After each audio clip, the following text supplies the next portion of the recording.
Welcome to the Independent Review, a weekly podcast where we bring you the latest from the world of independent journalism.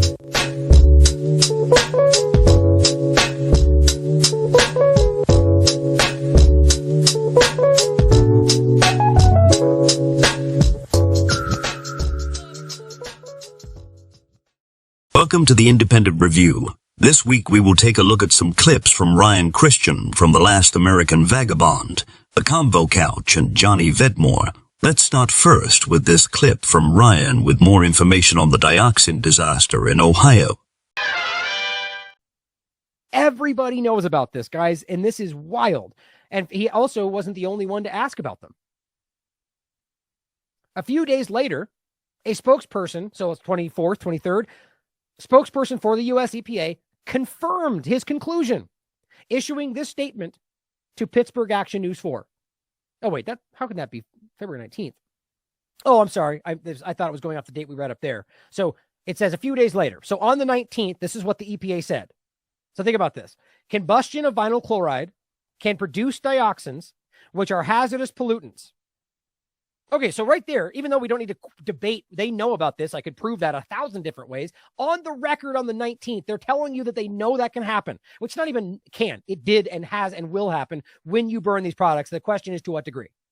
Any dioxins from the controlled burn, not controlled, would have been dispersed in the atmosphere since February 6th. I'm going to prove to you that's not true. I'm going to prove to you they know that's not true. EPA is working with our federal and state health partners to determine if additional sampling is needed and is prepared to assist. Why wouldn't you just test for it? Like, this is like the vaccine injection conversation again. Acting like, well, we know it's not there, so we won't even look for it. That is a game. That's not even on. That's blatantly dishonest. If you just wanted to be safe, you would test for all the stuff on the train. It's not that difficult. So now you're watching them tell you they know it happens, tell you they know it did happen, and then acting like, well, no, it dissipated already. Oh, you mean the thing that has like a 7-year, potentially generational or decade-long half-life? Yeah, not gone. Not gone. And that's exactly going back to the point about how they even dispose of this stuff. They know it doesn't just dissipate. They know that. That's their sheet you're looking at from the EPA that makes it clear that there's a special way that has to be disposed of. It doesn't just dissipate in the air. But that's what the EPA said on the record.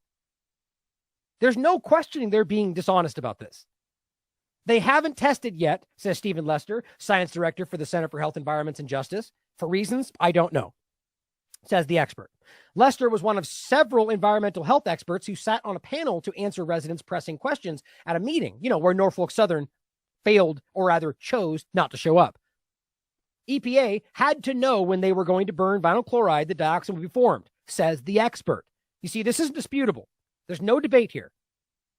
Yet they still lie.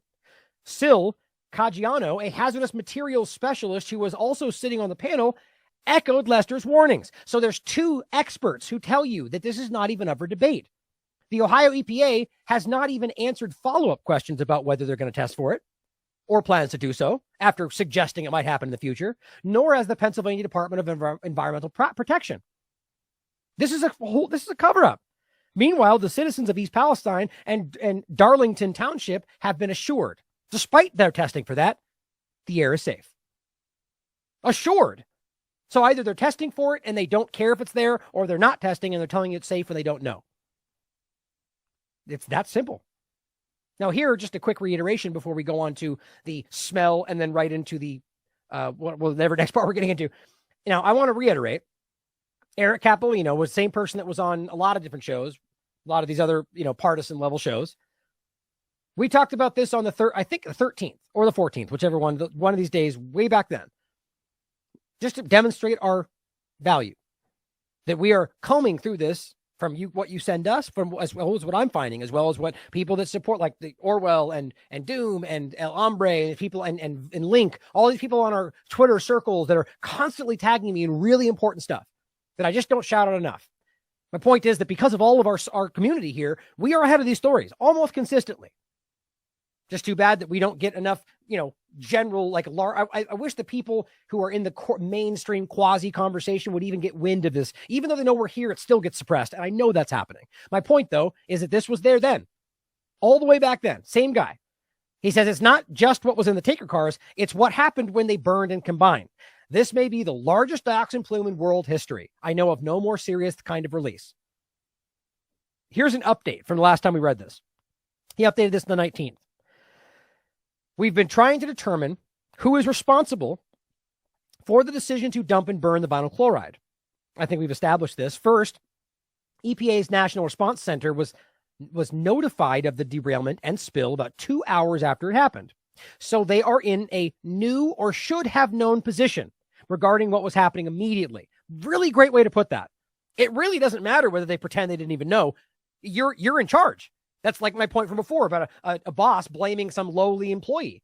It doesn't matter. You're in charge. It's your fault, man. You still are managing the situation. You don't blame some small hourly lackey, right? The point is, the EPA can't play this like they didn't know. So he's right. They should have if they didn't. And I very clearly believe that they did. Do not miss Governor Shapiro's letter to Norfolk Southern. It says, up until Monday, February 6th, there appears to have been an evacuation recommendation. So understand the timeline we just showed you. They knew when they, at the 6th, that they weren't telling you that you have to go. They were recommending it. This is at a time when we just proved to you they knew there was a problem.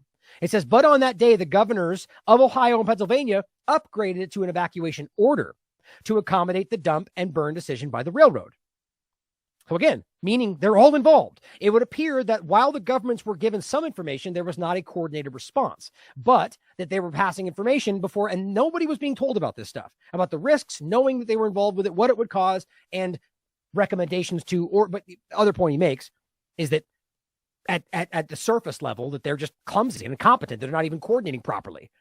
So, however you want to frame this, they're responsible for all this. The question is, at what point did the known degradation byproducts like dioxins enter the scenario? Was dioxin in the discussion? I'm going to prove to you that it had to have been. This is what we are now working to establish. It may take a while, as we will need to use FOIA. Now, a lot of great stuff in this article that I covered in that very first episode that we did on this show. Actually, that's the one I didn't bring up, I think. Yeah, the very first one was the other one of these three. It's in there somewhere. Just search for Ohio. It'll pop up. But I want to reiterate first his map that concerns me about where this might be able to reach based on dioxins. But a couple of points about the toxicity here too. Dioxin has been, this is before the toxicity, showing you that they do know about it, even from this expert. Dioxin has been silenced for a generation. So in his mind, it's been shut down already years ago. Now, what would that mean? Now, I'm going to get into a part today about how dioxin seems to have been used as a chemical weapon. And maybe it has again, for that matter. But that they know that, which means they know it's dangerous, which means they know how it's used, which would then suggest or, explain why it got suppressed and quieted, because it's being used, in particular, to attempt to assassinate a previous Ukrainian leader. We'll get to that in a minute. Dioxin has been silenced for a generation. Dioxin has been out of the news for more than 30 years. Therefore, very few people today have any sense of the problem, including journalists and editors. Well, I don't believe that, because it's not like you just forget the past, right? I mean, it's been a while, but they've written about it and you can search for it. It's there.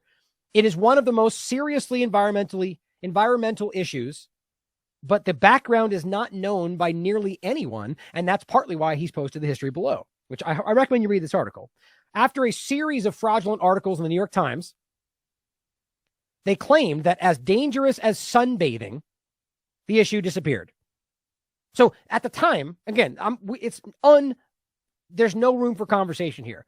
It's not, dioxins are dangerous. And now even their current reports, even after actually I take it back. I was thinking vinyl chloride. Their current reports around dioxins show you that they know it's dangerous.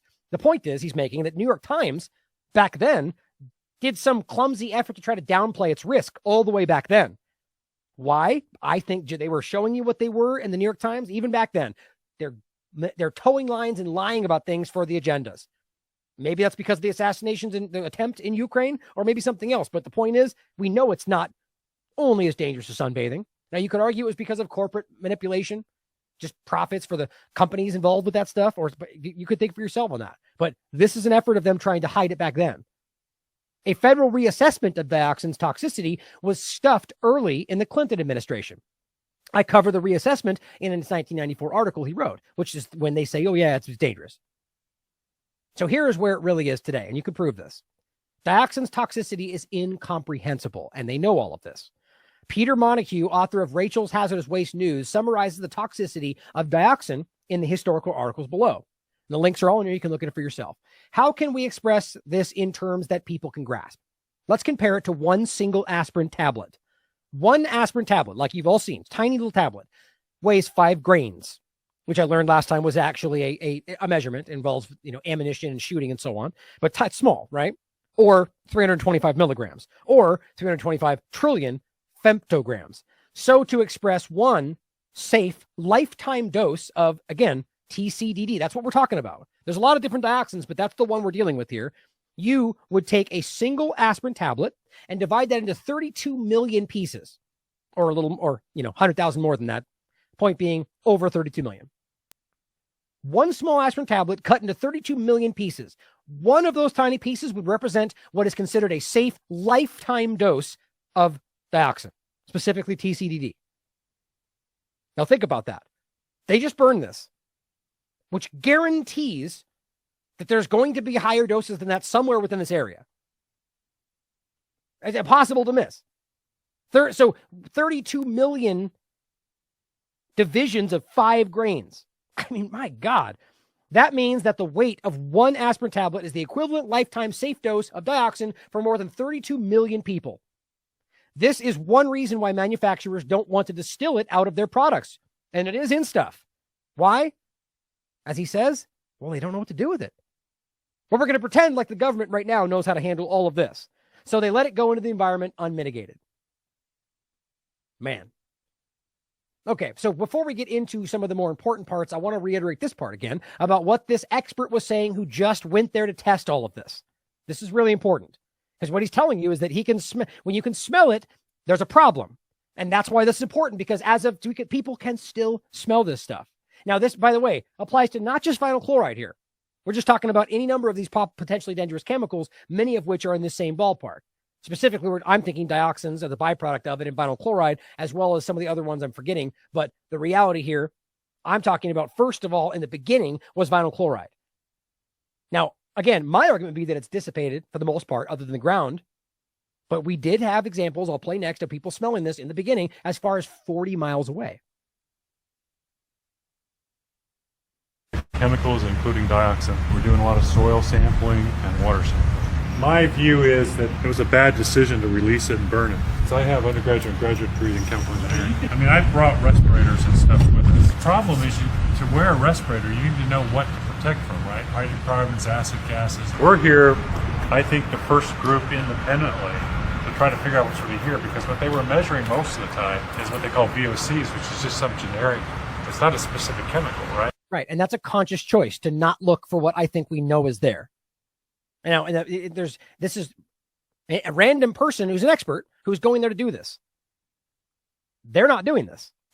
I couldn't, in good conscience, until we get some sampling data, know what to protect against. I've been involved in these before. They know that things are going to dissipate with time, so they measure things that don't really matter. There's evidence that when you burn vinyl chloride poorly, and it was definitely burned poorly because it had such a black plume. If you think of in the old days with a carburetor, if you had the air-fuel ratio wrong and you had black smoke, that meant you had too much fuel not enough air. And that black is carbon, right? So it doesn't combust all the way to CO2. When there's incomplete combustion, there's evidence that part of the vinyl chloride goes to dioxin, and dioxin is one of the most deadly compounds known. If you measured air, it has a lot of components like oxygen, nitrogen. It might have carbon monoxide, right? So if you measure VOCs, volatile organic carbons, that doesn't tell me anything other than you're measuring carbon. But I want to know, is it vinyl chloride? What is the individual component? So they purposely measure with a cheaper instrument total hydrocarbons, but I want to know what the components are. You're the guy that made all the decisions. Would you have done a controlled burn? Well, there's the lie. It wasn't a controlled burn, it was an uncontrolled burn. See, I'm a chemical engineer as well as a top health and safety guy. I've got undergraduate and graduate degrees in chemical engineering. You're the first actual expert that we've gotten to speak to. In your opinion, why do you believe that it was an uncontrolled burn? Why are you using that terminology when so far everywhere else we've seen that it was a controlled burn? You can go to a place called West Liverpool downriver, and that's where they burn hazardous waste. And in a hazardous waste situation, they very carefully control the temperature and the amount of oxygen so that they get complete combustion, right? It's time, temperature, and amount of the air-fuel ratio. There's no controlling of the amount of air that gets in there. That's why you saw all that soot. So it's not a controlled burn, because a controlled burn would have to be like in a furnace or in your car or some system where you control the fuel, in other words, the vinyl chloride and the amount of oxygen. Now, and see, this is basic. Like from the perspective of the EPA, they know this stuff. Now, remember that there wasn't some rash decision. There was time to think about this. And yet they made the choice, which is what I keep saying. Now, they're going to clearly trying to blame Norfolk Southern. We weren't even involved in that choice. But clearly they were, if this process took multiple days and they were clearly there within 2 hours and clearly involved in all. I mean, it's obvious. And so the point is that they either allowed them to make this choice, which was just, I guess, with the profit in mind, which I think it's more than that, or they stood by and allowed them to make it, to take the action which would maximize the release of the main problem. So they didn't do that. So it's an uncontrolled burn. One of the worst ways to determine exposure in general is to smell it, because if you smell the odor, guess what? You're already exposed, right? Right. How long have you been in general is to smell it, because if you smell the odor, guess what? You're already exposed, right? How long have you been doing this? 30 years. I'm in most of the big named lawsuits as the exposure expert. It's a privilege. I get called in to try to figure some of this stuff out. Just in case you didn't miss that, or in case you missed it, he's in most of the big lawsuits as the expert, citing their side. So this guy is a high-level expert. He knows what he's talking about. So that's my job always, is what really happened, you know? Right. And the only reason a guy like that has a job for what really happened is because it's consistent that there's always a cover-up. I mean, just think about that. Now, the reality is the smell, everything else, the dioxin, the cover-up, the way it was done. I mean, it's this obvious. So the point is, if we can smell it, I just want to make this point very clear again. The reality being that in their report, it makes it clear that vinyl chloride, it becomes noticeable at 3,000 parts per million. Now, there's reports of different kinds of smells, but I think this could change by being mixed with other things, by all sorts of different factors, right? The point being, as Z said, he wasn't just talking about vinyl chloride. He just said when you can smell it, you're contaminated. And so here we have an exact number for specifically vinyl chloride, which shows you over here in their updated version that at 500 parts per million, animals die. Death, increased liver, kidney weight, and so on. All right, so this is a dangerous level. On top of that, just to reiterate, that their own report from the HHS says results from several studies have suggested that breathing air or drinking water contaminated with as low as 100 parts per million of vinyl chloride might increase their risk of cancer. Now, that's not dioxins. We're talking vinyl chloride. So that means in the beginning of all this, and possibly currently with the water, that people, whether rivers or whatever else, were already exposed to that level. I think that's a foregone conclusion. But so we know they can smell it. We know that it's been reported. Here's an example from 13 days ago telling you that it was smelled 40 miles away. Hours after the fire and smoke, an official with Norfolk Southern called the controlled release a success. But at the same time, as far north as Cortland now, 40 miles from East Palestine, there is a strong chemical smell in the air. Okay. And that's all over you could find that a lot. There's a lot of reports about this. I've showed you many other videos. So what we're going to do after in one of these segments to finish today, we're like a lot more to get into, is show you that they are smelling it that far away, and show you why you shouldn't dismiss that. Show you other examples of animals, people, rashes, illness farther away than you might expect. Now here, to go into how they knew about this. At the very least, that they've written about this many times before that kind of weird 30-year blank out period where they didn't talk about it anymore. Here is the Washington Post. Contaminated by dioxins, 1983. So this is a broad conversation. We're talking about it in a whole area here. You can just see it's Washington Post, but I had it on that so you could see what it says. Here's the New York Times. This is from 1990. Scientists are unlocking the secrets of dioxin's devastating power. Ooh, that's weird, right? Now we're kind of stepping into, well, we can use it as a weapon, that's where it's going. Well, this went away, though. Here's one of the most important ones. Now, of course, because this is updated, I took someone's advice and I took a screenshot. But here is a CNN article from CNN Environment from 1995. This is actually really important to the conversation today. Dioxins may be creating larger problems down the road. So right now, when CNN doesn't talk about it, when they pretend they don't even know about it, when they gaslight the conversation, you can prove that they knew all of what we're going to show you right here. What it says is, as dioxins become airborne, it travels thousands of miles away. Uh-oh. Well, okay, so they just burned 100,000 tons of, or whatever, millions of tons actually, right? Millions. So they did burn it. Okay, well, what CNN is arguing that they knew back in 1995 is that when you burn these and create the dioxins, well, when it becomes airborne, rather, it travels thousands of miles away. So why then would you argue that 1 mile radius is enough? It's a good question. Dioxin, they continue, ends up in animals or fish, where it is stored in their fatty tissue. So cows, pigs, dogs, cats, foxes, chickens, all of it ends up in their fatty tissue. And when we eat those things, when they don't die, dioxins move into our fat, which then stays in your fat potentially for a decade or more. And the Environmental Protection Agency, the EPA, says chlorine compounds like dioxin can cause serious health problems, and researchers say it's everywhere. Apparently they forgot. Okay, well, here's what it says. From reading what you found on this is the interview with a Dr. Arnold Schechter, who is a dioxin specialist.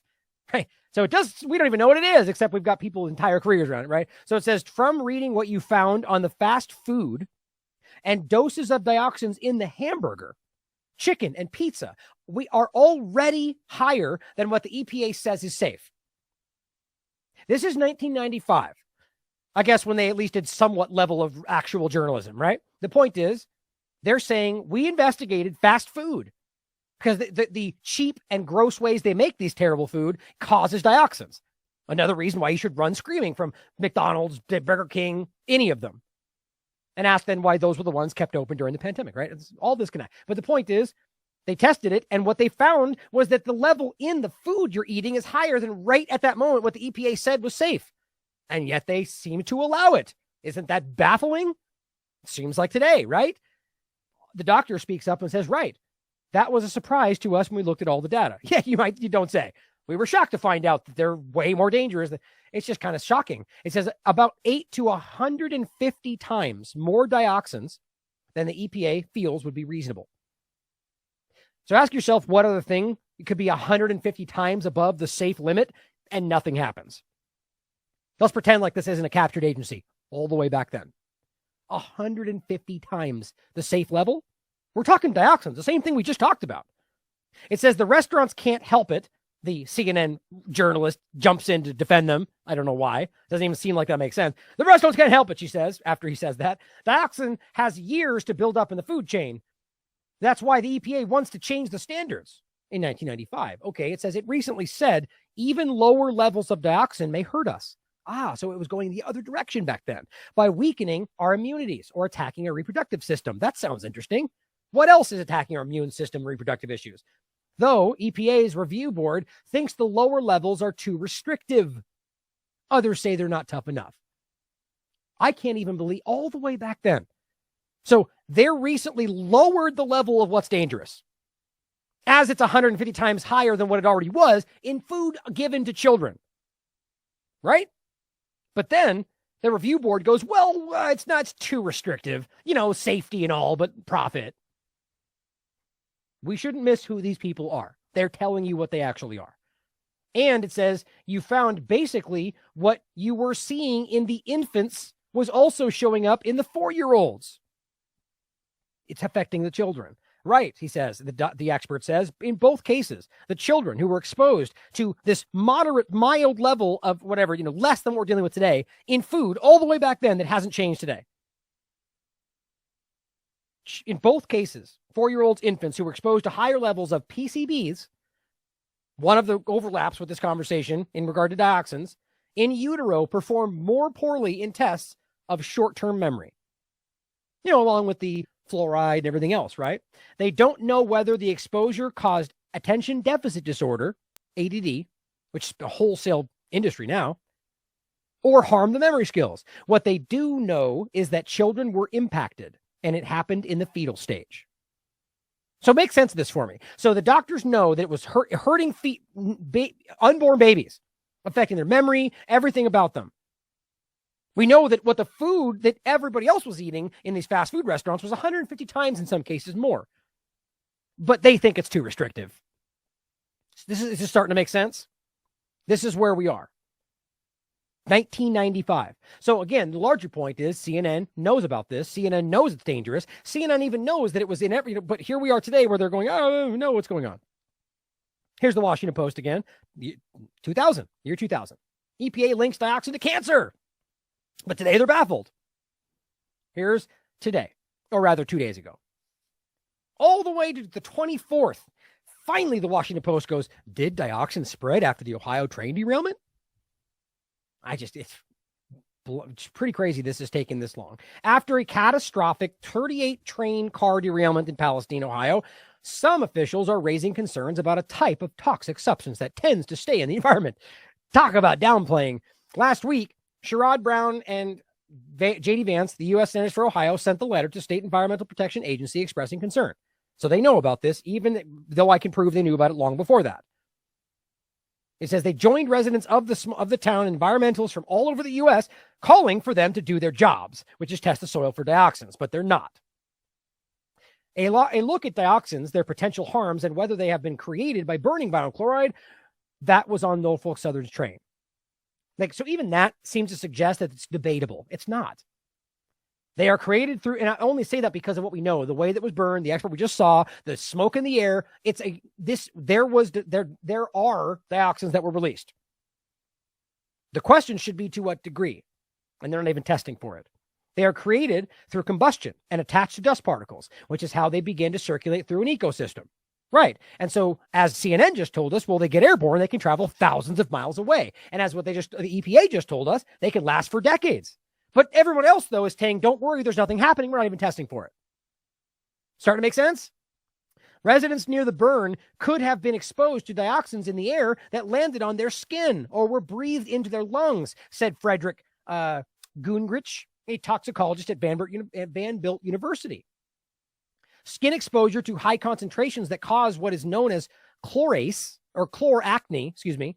and an intense skin inflammation. Okay, so we're now seeing that this is clearly something that is being caused by specific high exposure to dioxins, the acne breakouts, which we are seeing reported way farther away than we want to admit, or than they want to admit. So which means that this is at such high enough levels that it's causing these outbreaks on people's faces, which we're seeing reported all over the place. That's reported by the Washington Post. But the main here, ask yourself this. Why didn't they do another paragraph right after that said, here's all the reports of people having that exact symptom, which suggests that it is happening? No. But the main pathway that dioxin gets into human bodies is not directly through something burning like the contents of the Palestine cars. It's through consumption of meat, dairy, fish, shellfish that have become contaminated. Now, the reason they say that is largely that's what we just talked about, because it ends up in the fatty tissues of the animals, which we consume, all of which stays there for a really long time. But that doesn't mean what they're talking about is, when you burn this thing on the ground. Well, it's far more risky because of all these other things. And they didn't say at the level of the East Palestine burn. They just simply said the main pathway is not through burning, like the contents here. But when you realize that it's burned to the level it was in Ohio, it's worse than everything else we're talking about, as we just proved with the experts. That even though this article is kind of pointing out dioxins, it feels like a way to downplay it. Quote, that's why it's important for the authorities to investigate this site now, because it's important to determine the extent of which dioxins are present. Again, this has been discussed. They just don't do it. Linda Birnbaum, a leading dioxins researcher, toxicologist, and former director of the National Institute for Environmental Health Sciences, said that burning vinyl chloride does create dioxins. Well, look at that. Not maybe, but does, period. Tremendous black plume seen, as the other guy was making the point about. The combustion process left lots of complex carbon behind. Residents, politicians, environmentalists, and public health professionals are all calling for state and federal environmental agencies to conduct testing, but they're not doing it. Once they are released, dioxins can stick around in soil for decades. Okay, so if we know it can stick around for decades, we know that it can go thousands of miles, we know that this is happening, what's up for debate here? It seems pretty simple to me. They can contaminate plants, including crops. Great. So now it's not, you can't wash crops. I mean, I guess in some way you might be able to, but the point is this stuff is there. It has happened, and there is a problem. Now just wait until we get to the reports of the illness. They accumulate up the food chain in oils and other fats. So this stuff can then end up in your processed foods, guys. In East Palestine, and then, by the way, their own processes add more.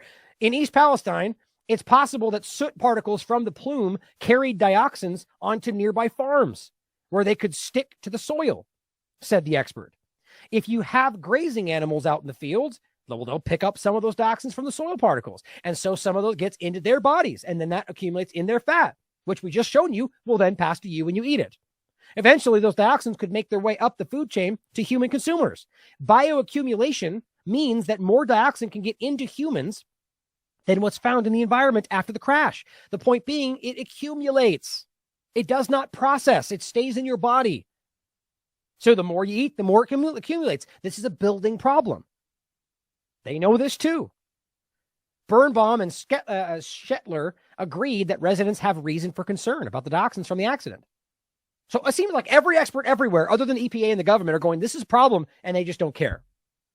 It takes between 7 and 11 years for the chemical to start to break down in the body of a person or an animal. 7 to 11 years. And that's just when it begins to break down. Thousands of miles, already done. And dioxins have been linked with cancer, developmental problems in children, and reproductive issues and infertility in adults, according to the National Institute for Environmental Health Sciences. Still, Gungerich thought that other potential health risks from the derailment, like the concern that exposure to vinyl chloride itself can cause cancer, may be more pressing than possible dioxins. Now, again, I disagree with it only because of the time frame, but maybe I'm wrong. I wouldn't put it at the highest level on my list, he says. As with many environmental exposures, it would be hard to prove, and this is important, any dioxin present came from the derailment. As with many environmental exposures, it would be hard to prove dioxins came from the derailment. Why?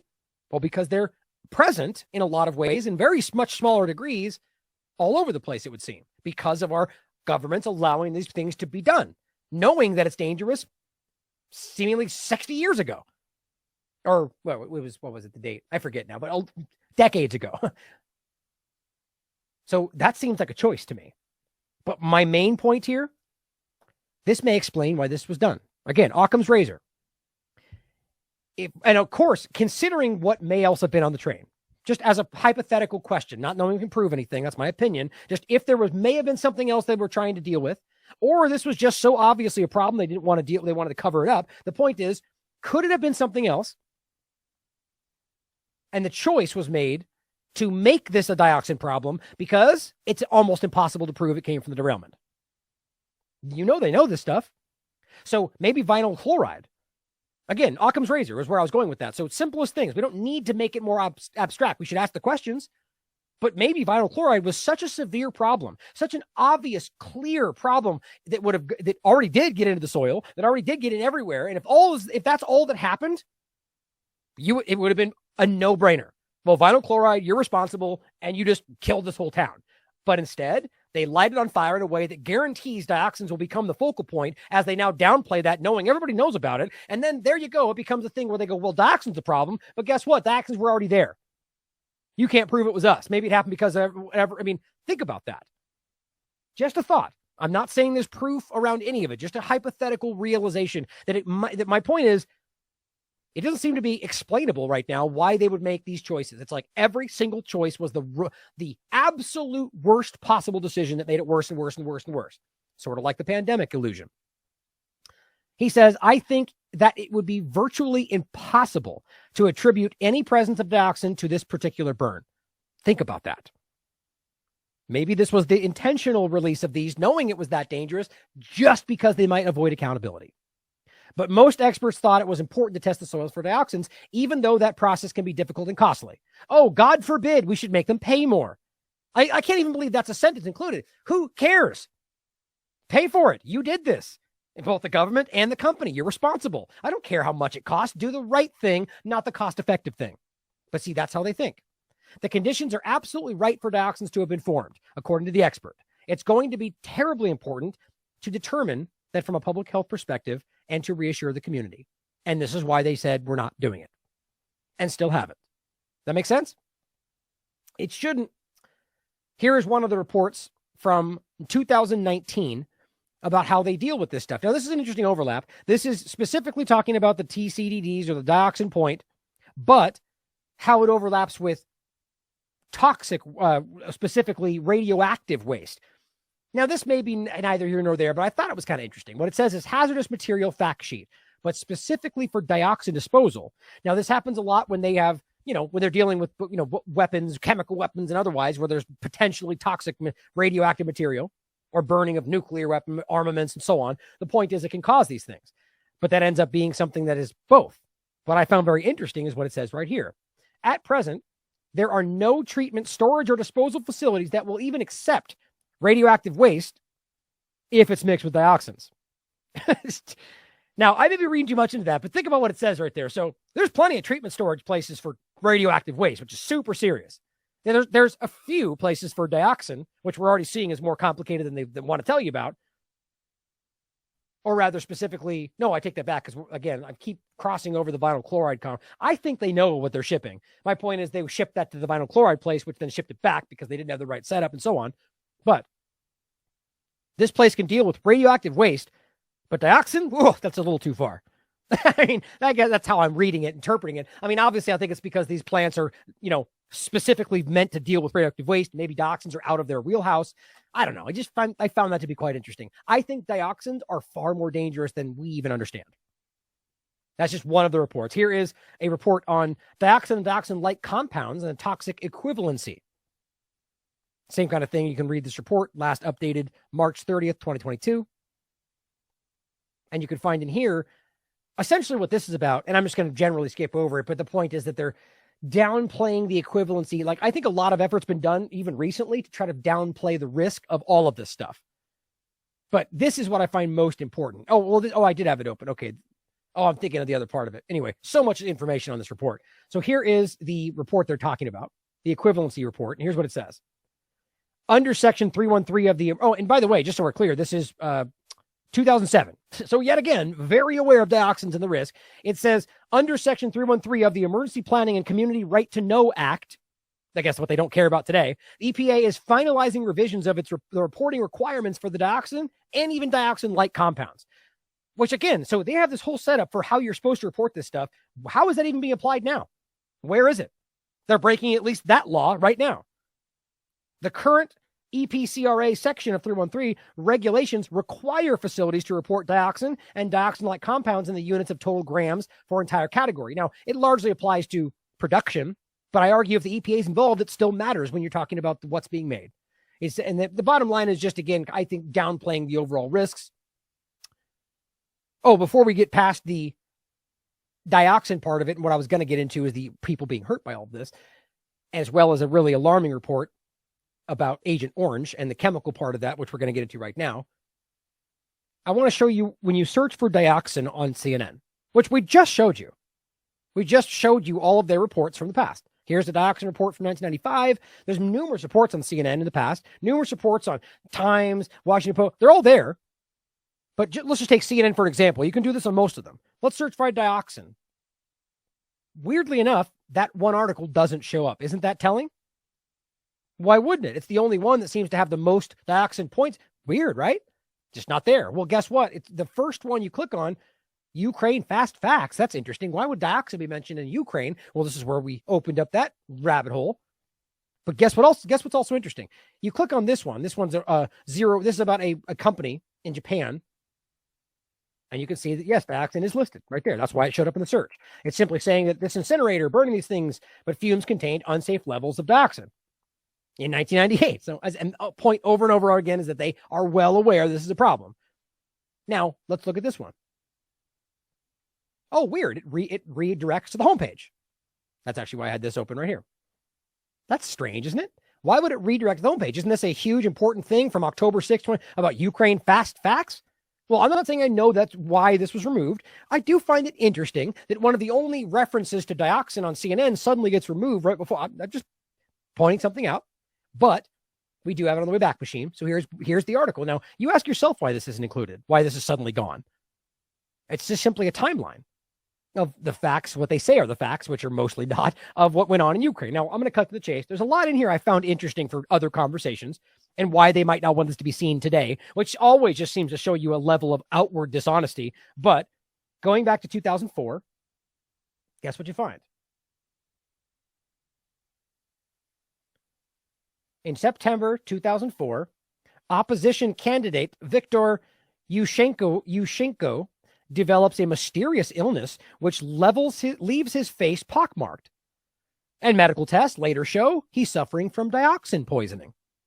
Well, look at that. This has roundly been acknowledged as a chemical weapon attack. That's pretty telling, isn't it? Weird it's not there. Well, this got me forward. This was just in case I couldn't find it again. It's right there. Oh, no, I'm sorry. That's right. This is something else. That's right. This was one of the screenshots I took just so I could remember to point this out. Slightly unrelated, but check this out. Here's what they say, and maybe this is why they deleted it. Here's what even CNN says about the timeline of Ukraine, which now they say something else. In March 2014, Crimea, their parliament, voted to hold a referendum on leaving Ukraine and becoming part of Russia. Here, I'll just show you on here. So it's easy to see, so you can tell it's actually in here.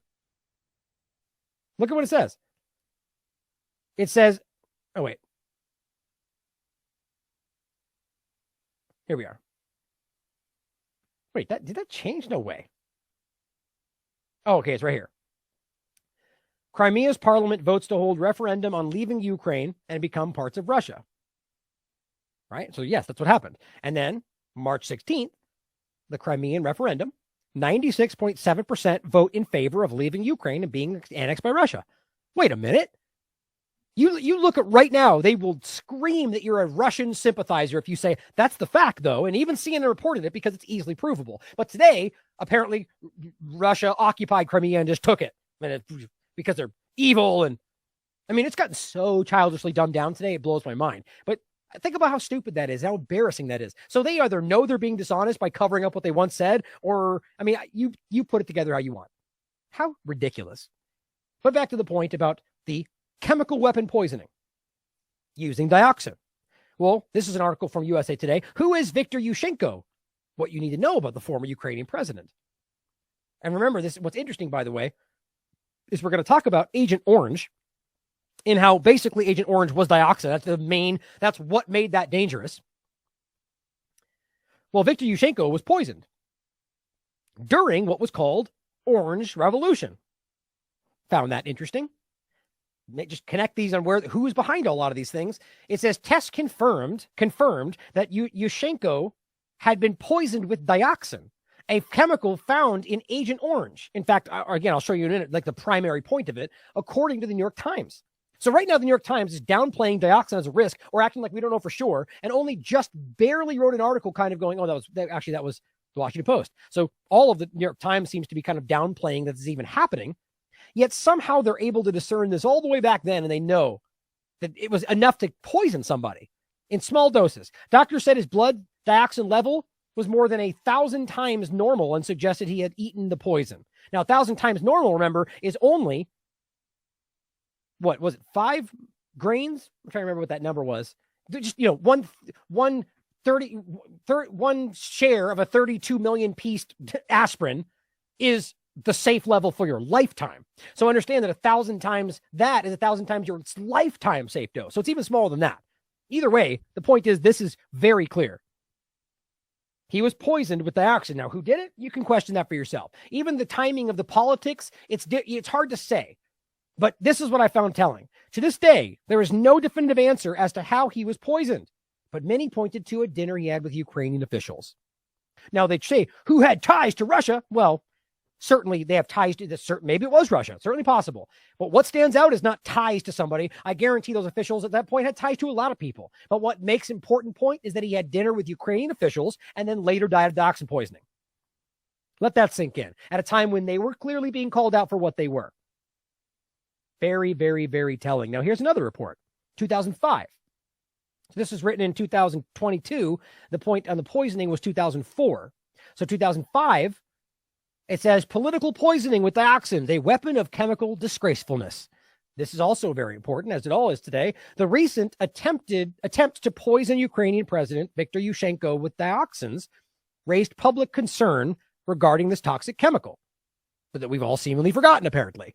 Dioxins are extremely stable in the environment. That's a bad thing. They last forever and have a low turnover rate in the body, also very bad. Sometimes they are detected years after the original exposure. So right now, if you were around the area when this happened, doesn't matter what they're telling you, it's most likely that you do have some exposure because you smelled it, because it happened. Well, that's vinyl chloride, but the point about, the fact that this is clearly a problem after everything we're seeing here. Years of the dioxins, the most notorious is the one we're dealing with, TCDD. Almost seems like this is a choice, guys. Dioxins exhibit high acute toxicity in various animal species. And humans, however, are considered less susceptible to death, and so far there were no reported deaths following acute poisoning. Nevertheless, numerous adverse health effects are attributed to dioxin exposure.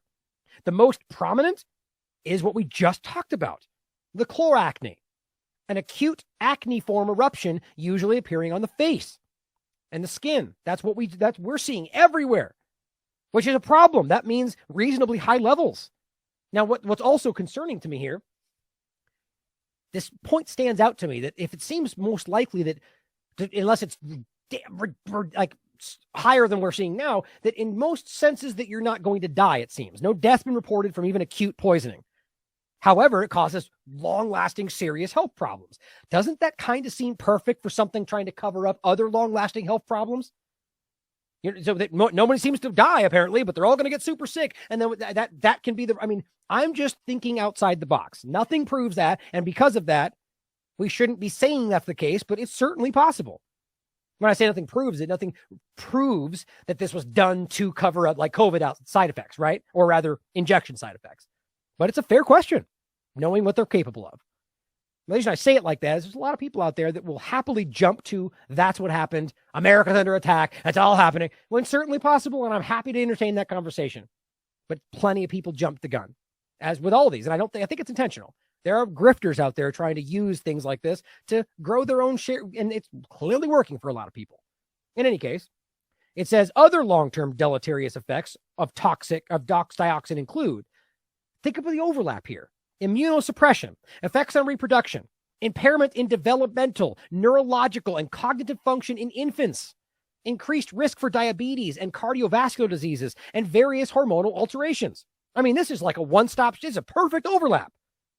Dioxins manifest their toxicity in extremely low concentrations. Yeah, I think this has been the first article we read. Everything about this, guys, this is over.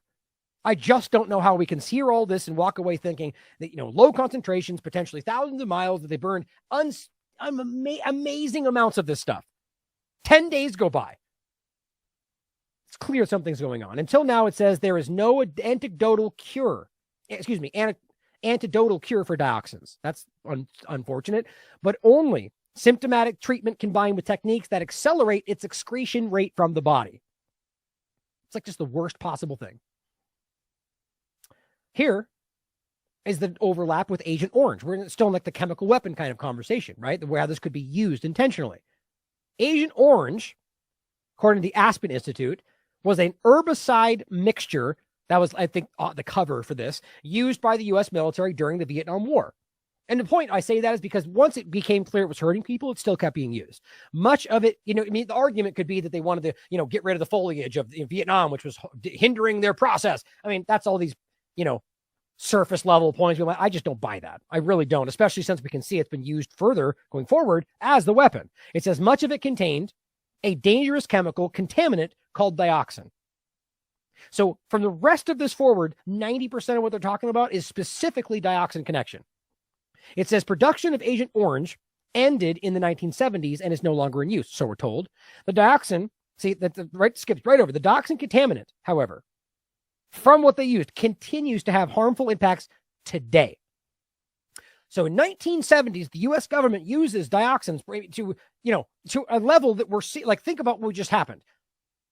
Over 1 million tons of this stuff. If I'm remembering that correctly, but there's been back and forth. But, obscene amounts of this burned in the worst way possible. So I argue it's actually questionable whether what they used with Agent Orange, which was simply involved dioxin, is less than what we're seeing today.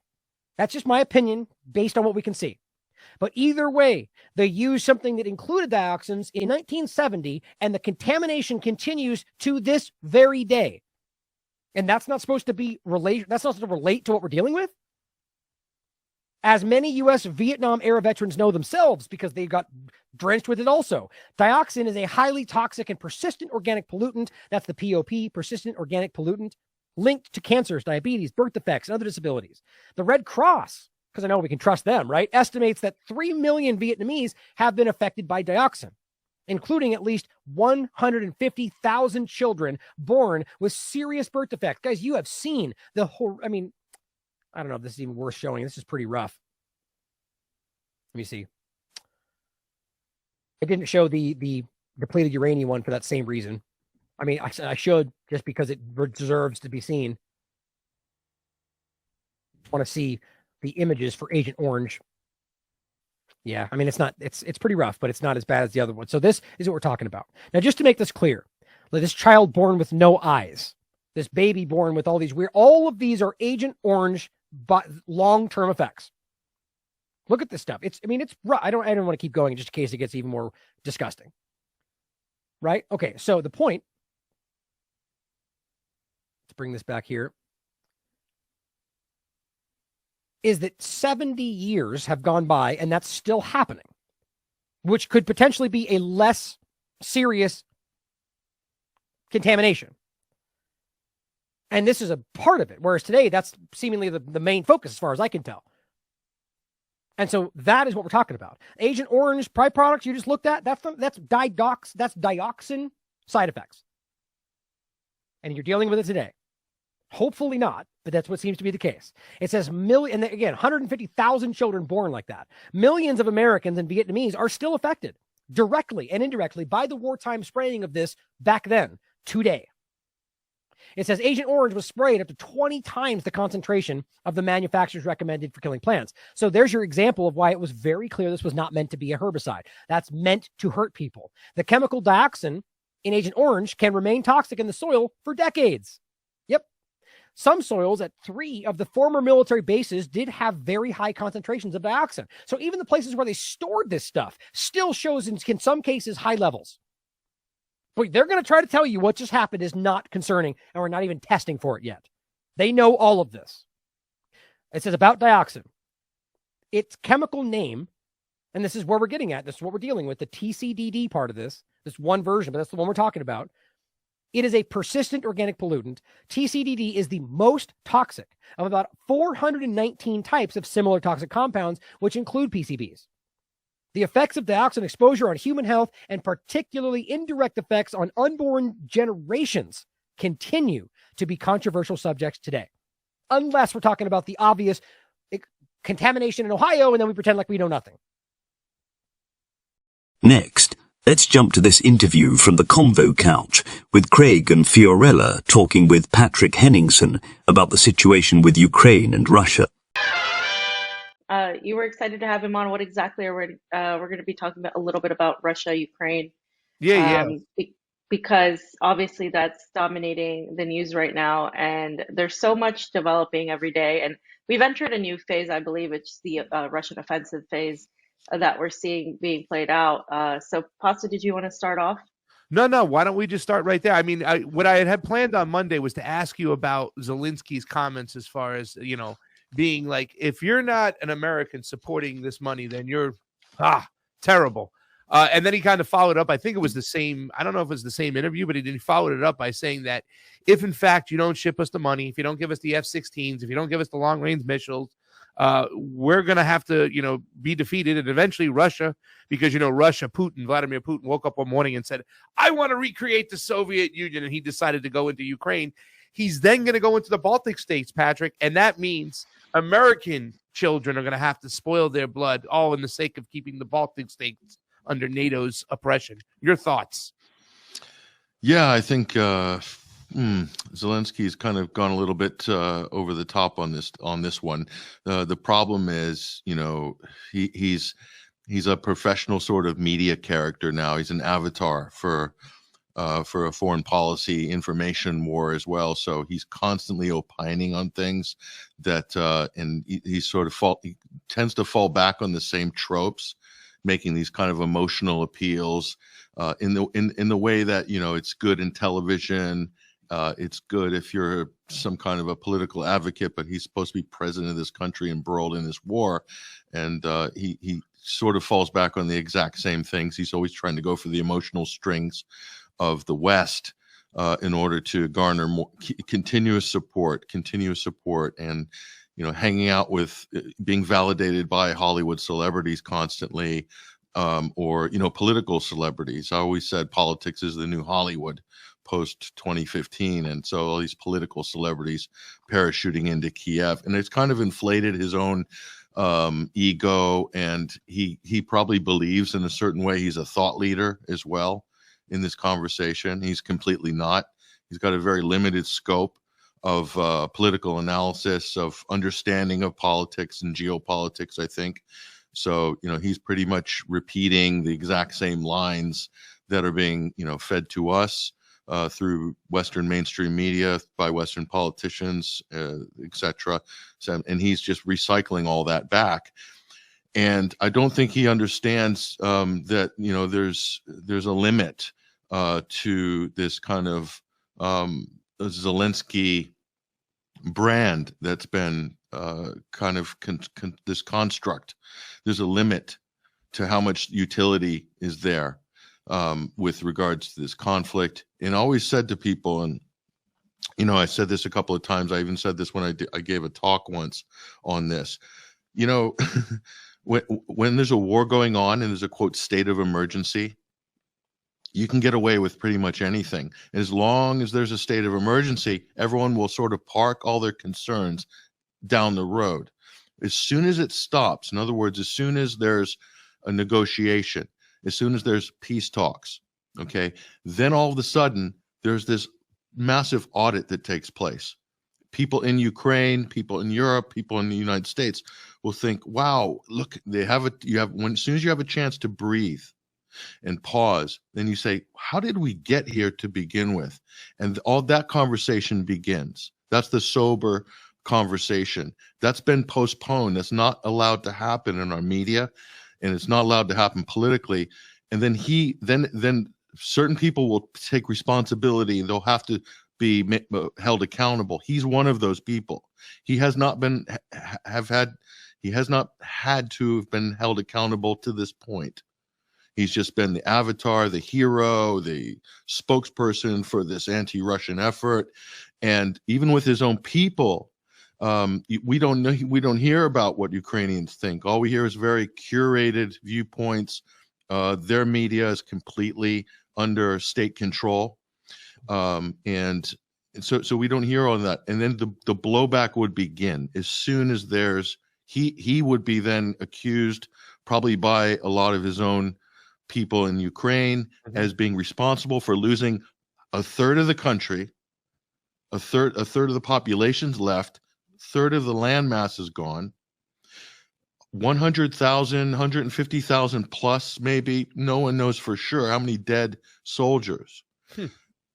In our country, in America, as soon as you say, 10,000 dead servicemen, people would start freaking out. You're talking in 12 months, double what the U.S. lost in Vietnam over a 10-year period, over a decade. And you don't think there's a political price that he's going to pay for that? That's his legacy.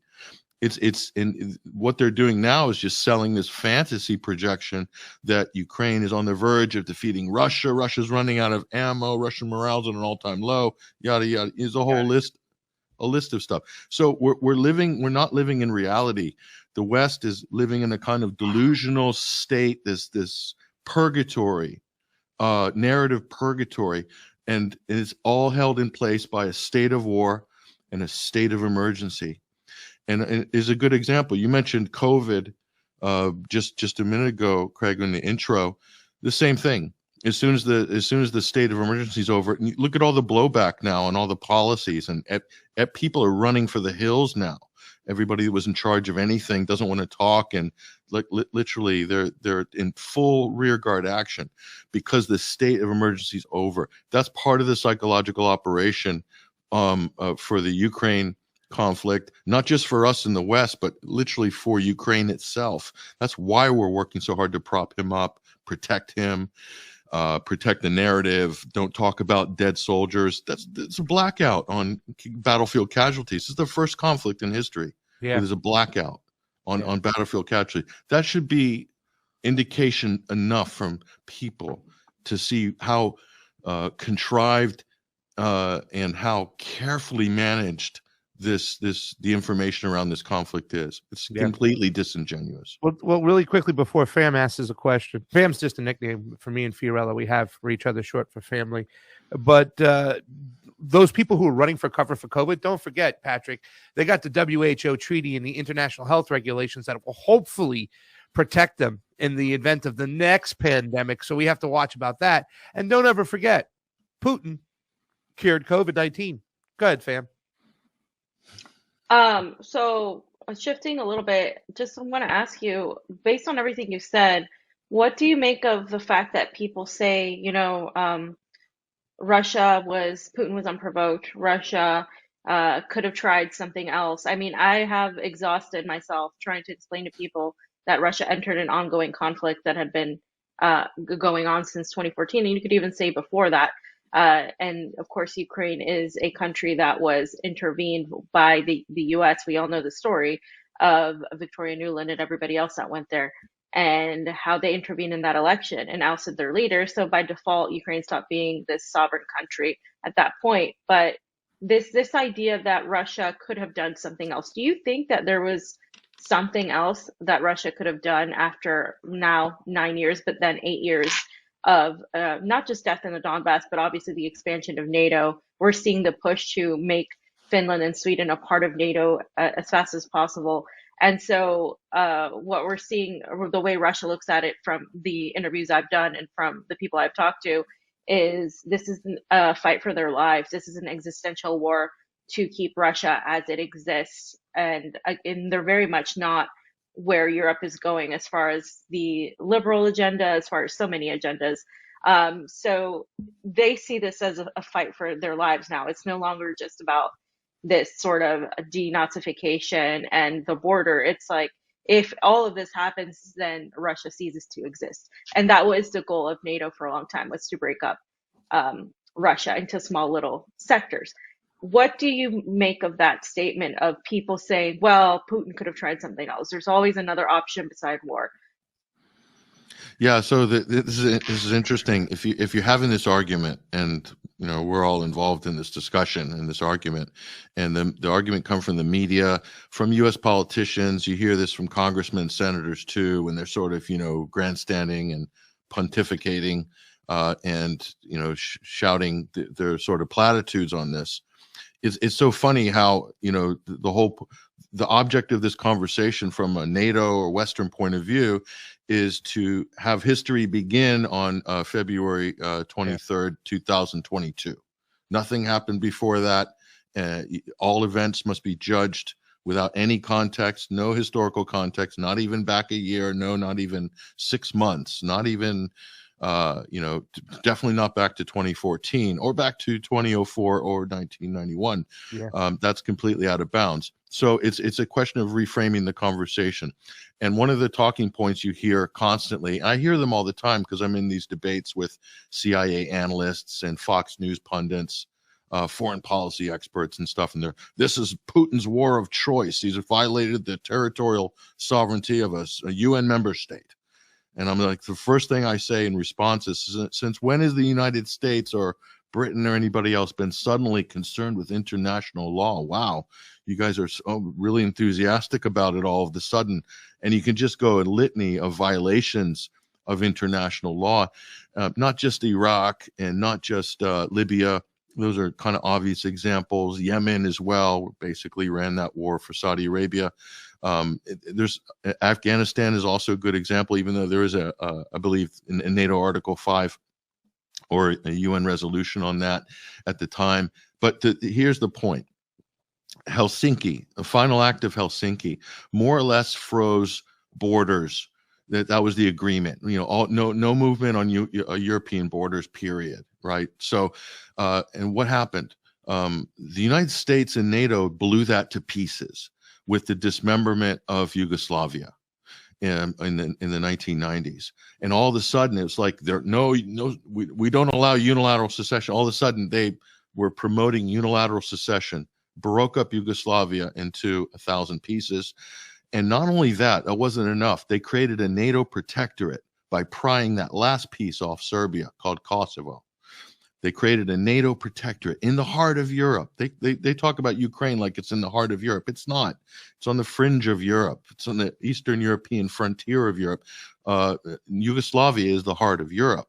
So you have a NATO protectorate, Kosovo. It's not recognized by its neighbors. It's not an official state still after all this time. So they destroyed this Helsinki Accord, Helsinki Agreement.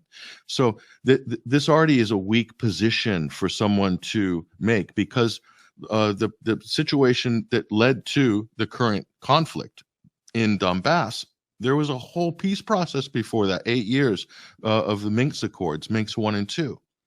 And Angela Merkel's already on record saying, "Oh, this was just we sandbagged it." Germany and France, the guarantors, we sandbagged it to buy time to arm Ukraine.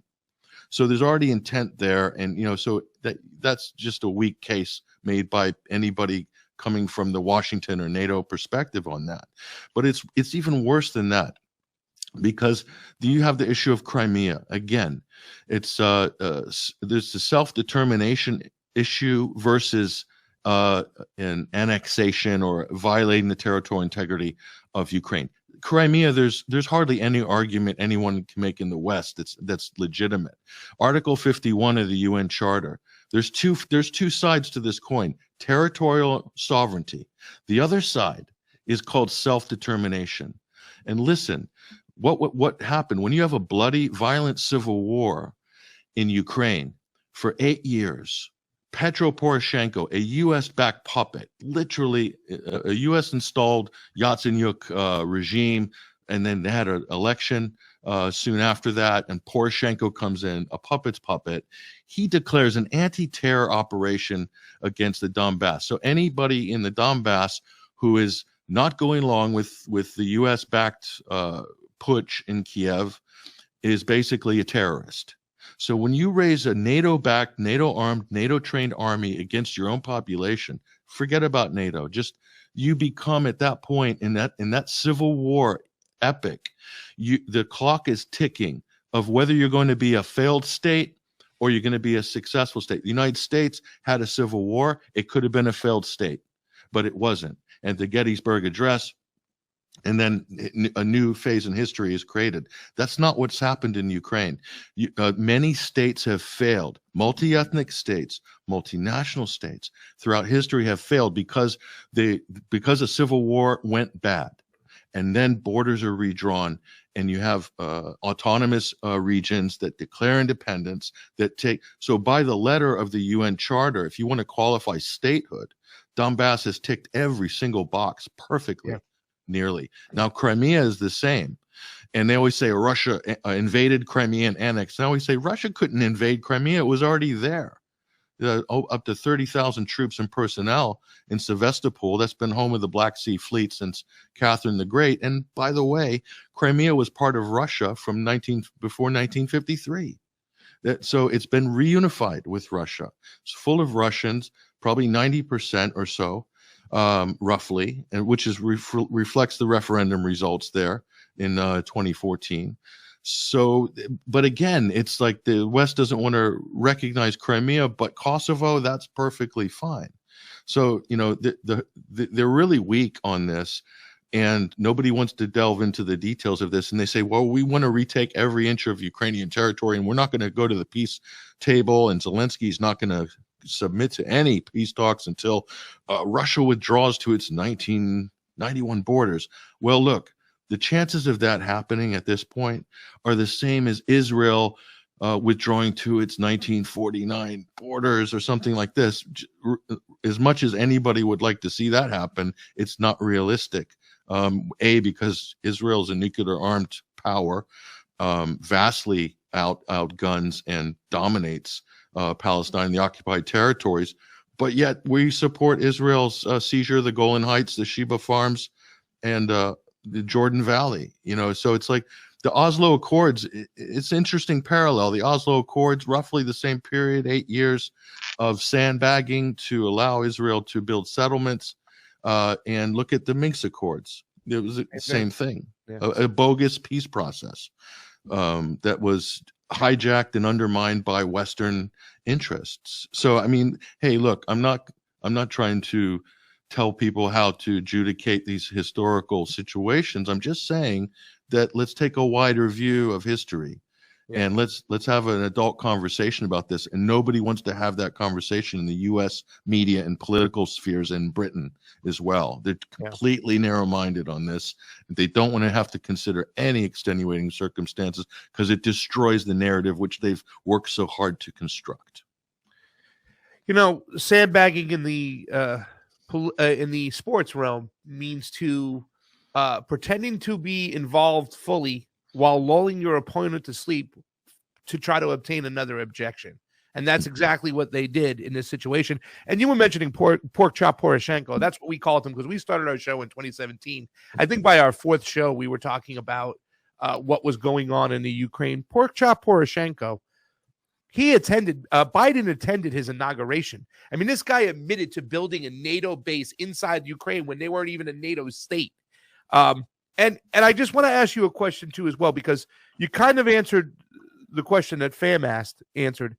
And you can go back to 2004. You can go back to 1991. But just even going back to 2014, from the time they were sandbagging the Minsk agreements 1 and 2, trying to find a peace process, what do you think was the deciding factor? Because I made this tweet the other day, and I would like your opinion because we're probably on the same page as on COVID and what happened with that whole situation. We're there. So we understand what it was all about. I was reading the papers you put out by the 2 doctors with the 4 pillars talking about the global agenda and whatnot. And I kind of try to beat my anti-imperialist friends over the head with what's going on, whatever you want to call it. There's a global agenda. But look at this tweet I put out there. What are your thoughts? The question is, in your opinion, which event, which was most influential in Russia or Putin committing to military action? I want you to give me 2 answers. I want you to give me the one that was the most influential, but then I want you to give me the one, Patrick, which was the straw that broke the camel's back. NATO won the poll. There was 412 votes. They got about 55%. NATO's expansion eastward. Nazis bombing in the Donbass was second place.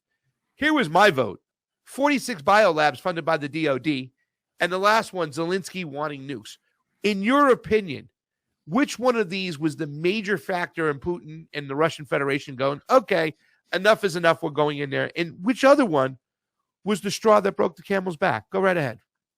Looking at that poll right there, I go with the Vox Populi. I go with the people on that. To me, that sliding scale is pretty accurate. So the NATO expansion issue, that's a long running problem. And Russia went to, I think it was the November, December of 2021. They went directly to the U.S. Delegation, the State Department. Antony Blinken had in his hand a letter saying we need to renegotiate the security arrangement for Russia, Europe with you. It needs to happen now. Otherwise, this is going to go badly very quickly. And they pretty much just ignored it. Took their time responding to it as if it was like, playing very blasé about it. I really think that the U.S. did everything in its power and NATO. But when we talk about NATO, it's the United States and Britain. Everybody else is a minion state. Let's be realistic. France got a little. France has never fully been in NATO. They weren't in NATO before. They were out and then they got pulled back in. So France has always got this independent streak, and that's always been a threat to the United States. If you remember Donald Rumsfeld, before the Iraq invasion in 2003, he made this quip about old Europe and new Europe. François Mitterrand, the French president, didn't support the Iraq War.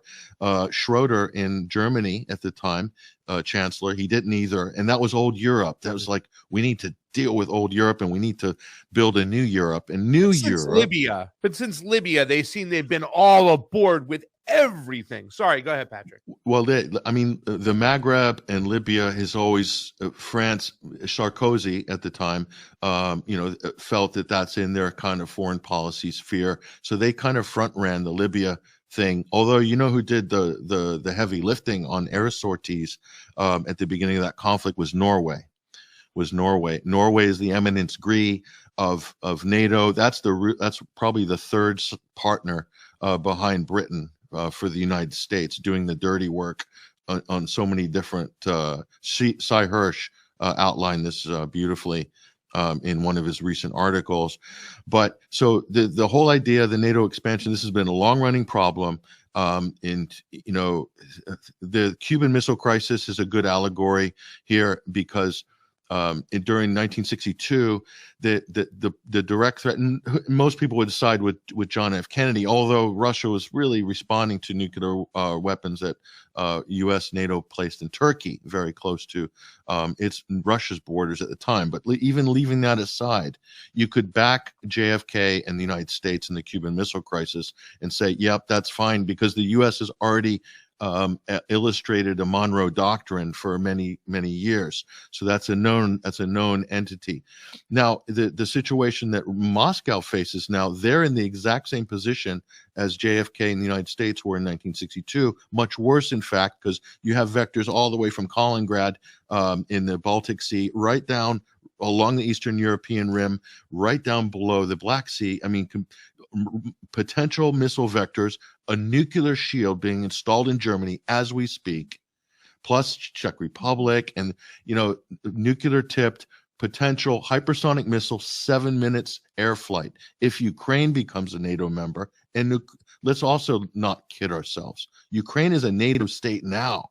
NATO arms, NATO trainers, NATO satellites parked above Ukraine, giving targeting information to NATO armed and trained and NATO officers, U.S. Navy SEALs, SAS, SBS, all the top special forces. They're active in Ukraine, and don't let anybody tell you any differently, plus all the mercenaries and soldiers on leave, plus all the gear.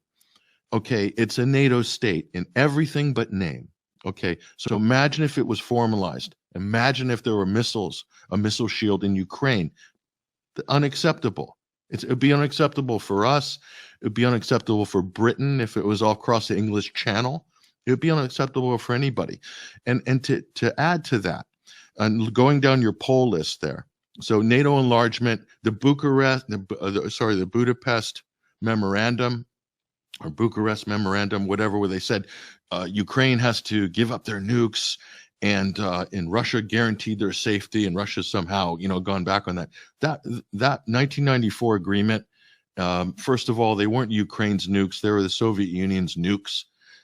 Secondly, it's null and void because that was before NATO expanded right up to the Baltics and right around to the Black Sea. So that's null and void. It's a non-issue on that argument. So, but going down your polling list there, yeah, so the Donbass. So then you have a humanitarian imperative. And so that is defending what Moscow sees as Russian people. So that's a very strong case. So that plays very strong to the Russian domestic audience, and in terms of the national identity. So that's huge. That's massive. And as I said before, Donetsk and Lugansk had done everything to the letter.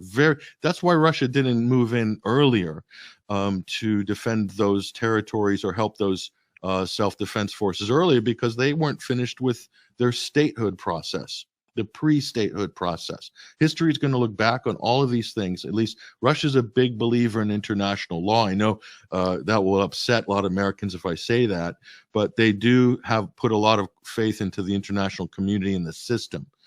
They've always tried to work through the multilateral institutions. This is a special situation that we've had. It was inflamed by the U.S. backed coup in the Maidan in Kiev in 2014. and that also had changed the whole scope of the whole situation. This could have been avoided very easily, but again, United States and I think they did everything possible to draw Russia into this situation, everything possible, knowing that it could happen and knowing that they would then wage a low-cost war against Russia by global sanctions and a global embargo to bring its economy to its knees, and then to somehow create internal pressure that would foment regime change. That's a formula that they've tried with Syria, with Iran, with other countries, Yemen to a lesser degree, and other countries as well. So that's a known formula by the U.S. and NATO. That's just not like we're not spitballing here. Like that's the people in the West, especially the Fox News crowd, still look back and say to themselves, and I'm not picking on the Fox News crowd, the CNN crowd is just the same, that we won the Cold War because of American capitalism, and we brought the Russian Soviet Empire to their knees through the wonders of capitalism. Okay, it's a nice narrative, it's a nice story, but that's not the case. It was the Soviet Union was imploding from within for a number of its own structural inequities and problems, and it was just a question of time before it collapsed for so many different reasons. But we still believe that we can win wars without deploying troops, without deploying military, or to use proxies. The biggest proxy war the United States ever, and its allies ever undertook, much bigger than Operation Cyclone in Afghanistan, was the Syrian war. So 10 years of weapons trafficking, of hundreds of thousands of foreign fighters. So think about the Spanish Civil War, the international brigades, all the multinational effort that went into that. It's the same thing in Syria. We trafficked untold weapons in there from 10 different directions, and even flew in fighters from Uyghurs from Xinjiang province in western China. So I mean, it was a free for all. And guess what? We haven't won. And by the way, you want to make the territorial integrity claim. Why are we occupying Syria's oil fields in Deir ez-Zor now with 500 U.S. troops, encouraging the Kurds unilateral secession of Rojava, northeastern Syria, where all their resources are, at the same time we're sanctioning Syria to choke off their ability to buy oil and buy fuel? I mean, we can't even get into hypocrisy. It's just outrageously, it's way off the charts. But so to anybody pontificating or making these like moral stance about Putin's war of aggression in Ukraine, it's so ridiculous. But when can we have this debate? When can we have this conversation on a mainstream platform or not? That's the thing. Yeah, you mentioned the sanctions and the sanctions that the West has placed on Russia, and of course Europe also facing a default because of those sanctions. I mean, Germany in particular is falling apart economically because they've lost the cheap energy from Russia. However, the sanctions have not affected Russia in the way the West wanted. Russia has found and opened up its economic relationship with new markets in China, India, Pakistan. It is continuing to develop its relationships with the East and global South now more than ever. And that's clearly a shift that we're seeing, not just with Russia, but it's almost like Russia lit this sort of flame, and then everybody else was like, oh yes, by the way, we're going to try to de-dollarize. We're going to try to find other alternative routes. Right now, a year after the conflict, where do you see this conflict both on the ground? How do you see that ending? And also in terms of the global economy, how do you see this playing out? Because on the horizon, what I'm seeing is China. And of course, I think the other aspect is the China aspect, where the U.S. is, you had Lindsey Graham not too long ago say that they're going to fight to the last Taiwanese person. Oh, you said the same thing? And yeah. So they're looking to sort of because China is the bigger economy. China is the more threatening, I think, economy to the United States in terms of unilateralism versus multilateralism. So where do you see all of this going? Okay. So, definitely this attempt to bifurcate the global economy, to drop an iron curtain, a new iron curtain, economic iron curtain along European territory, and to split Russia away from Western Europe and the quote international community. I think it is a bit of a ham-fisted effort, and whatever revenue Russia has lost in terms of oil and gas from supplying Europe, obviously that would be the ideal partner.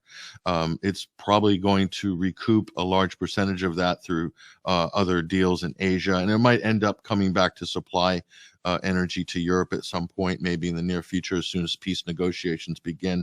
It depends how this thing's going to flesh out in Europe. But the whole point of this is long-term geostrategy of the United States. If you read Zbigniew Brzezinski's Grand Chessboard and you're familiar with that being the dominant mode of U.S. grand strategy for the last, let's say, 50, 60 years. And then you add to that British grand strategy, and that's the one that people don't like to talk about, aren't interested in. Hey, the British Empire is no longer a thing. They changed hands after the Second World War, and the United States carried the mantle of the global hegemon, etc., leading the New World Order post World War II, liberal, internationalist, U.S.-led world order. Not the case. The great game, Britain has been playing the great game with Asia and Russia and Eurasia for 300 years. Okay. And the whole point of the great game, which was to make sure that Russia could not join with Europe, specifically Prussia and Germany, as the main emerging mercantile powers and later industrial power of Europe. And that had to be anything to divide that. And not only that, is Russia was developing good relations with India. Very good relations. So through the 19th century. And so the wars in Afghanistan in the 1900s were to disrupt that. They didn't want to have a Silk Road to Europe, a land road. Britain was a sea power, emergent sea power, dominating East India Trading Company, Dutch East India Company, and so forth. The China Silk Road by sea is really the heart of the British imperial project. So that's what the great game was about, and Britain's played it brilliantly. But very messy as well for the people who got caught in the middle of this, like Afghanistan and so many different countries. But so that project is still ongoing. The Belt and Road Initiative is just the latest iteration of that same Silk Road project. That who would benefit the most from an overland trade railway and highway network connecting Europe to Asia? Of course, Germany is well positioned to benefit the most by their expertise, their innovation, and their industrial acumen. But where were they getting their energy from? Well, they're getting it from Russia. Cheap, affordable, long-term contract gas that would power the German. And so Germany would then become powerful. And that was always the goal of the U.S. was to keep that the Secretary General, British Secretary General of NATO, Hastings Ismay, in 1952, said the whole purpose of NATO, remember, is to keep the Americans in Europe, the Russians out, Soviets at the time, and the Germans down. Because the West, Britain and U.S. believe that if Germany becomes too powerful, then they can then direct European political and economic affairs. So NATO is nothing more than the glove in which the U.S. can insert its hand to steer economic and political affairs of Europe. It's that simple. It's always been that way. And Britain is the chief whip for the United States in that process. So the new function of NATO is as a protection racket. It's an international protection racket. You buy our weapons, we'll protect you. You buy our fuel. It's more expensive, but like the wise guy and the mafia wise guy, hey, it's a little bit more expensive, but you know what? We'll give you some extra protection. It's worth it. Take our LNG. Nobody robs old Tony. Forget about it. You know, Nobody, you want to buy. understand? Nobody, banks get knocked off. Nobody knocks off old Tony. Please continue, Patrick. That's right. There's a lot of broken windows around Europe. You know, it's kind of getting dangerous here. You know, but that's what NATO is. It's a protection racket. Yeah. It's functioning. It's like a perfect protection racket. They're getting all these European countries to empty their stockades, which become scrap metal in Ukraine. And they backfill them. They say, we'll backfill Poland, get rid of your MiGs, give them to Zelensky. We'll backfill those with new Typhoons and F-16s. They're not giving them new planes for free. They're going to buy those. Polish taxpayers are going to pay for that. Poland's going to go into debt to buy British and American defense gear, latest gear, okay? Plus the permanent U.S. base in Poland, permanent U.S. base. So the Iron Curtain gets pushed further east. And that's where the U.S. is right now, by the way. Germany's under the bus. They'll still occupy Germany, Stuttgart, Ramstein, and the NSA listing base, etc. They're all the drone, global logistics, the satellite link-ups are all out of Germany. The Iron Dome in Tel Aviv and the Iron Dome in Israel is managed out of Stuttgart, Germany. That's a U.S. Patriot missile battery array. That's what the Iron Dome is, managed out of Germany. But Poland will be so that'll be the prize for Washington. If they can't get a military victory in Ukraine, the prize is we've moved our footprint further east and expanded NATO to the north and hopefully maybe pick up Moldova to the south. Georgia is probably a non-starter. Mm-hmm. So Washington has to sell this, all the money they've spent and all the political capital that's been expended. And what Ukraine has had to, lose in terms of people and territory, they have to get a win out of this. What's the win? It's the win is pushing the Iron Curtain to the east and expanding NATO. They could walk away from that and sort of say, we saved Europe from Putin's not marching on Paris right now, like Hitler. I mean, that's the narrative I think that the West, Biden or whoever comes after him, would want to sell. Now let's go to this clip from Johnny Vedmore highlighting some information from the World Economic Forum about the power of persuasion. The next slide is a lot more dystopian, you could say. It's called The Power of Persuasion, and it is pretty heavy. So let's have a look at this, because this is the last slide, slide 10 of this 4-part series. And first of all, we see vision. We see an empty book when you said vision, because people need to write in that empty book their vision, don't they? Choose a compelling narrative. All through this slide, you will notice the lack of them choosing truth and honesty as a compelling narrative. And lots of people believe that truth and honesty is the only narrative that is compelling. And that problem we have in our society is everywhere. This is everywhere. Choose a compelling narrative. They choose a narrative that will compel you, but the narrative is not true. Loads of people will say then, oh no, but the means suited the ends. We got something good out of it in the end. But really, you keep knocking away at truth and honesty, and you get weird. You live in a weird culture all of a sudden. We're in the weird culture. Choose a compelling narrative. That's how they start. That's how they start this off with. They want to choose a compelling narrative. Oh, how to persuade. Look, this arrow goes directly into the brain. How to persuade. How to tell the truth. How to be honest. No, how to persuade. Now, you only need to persuade if someone doesn't feel like it's true or it's real. That's when you need to persuade, and that's what they're looking at. That's the moment when they need to persuade, and that's what they're saying straight away. How to persuade.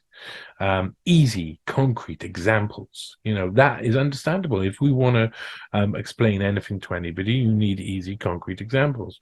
Not necessarily will those easy, concrete examples be true.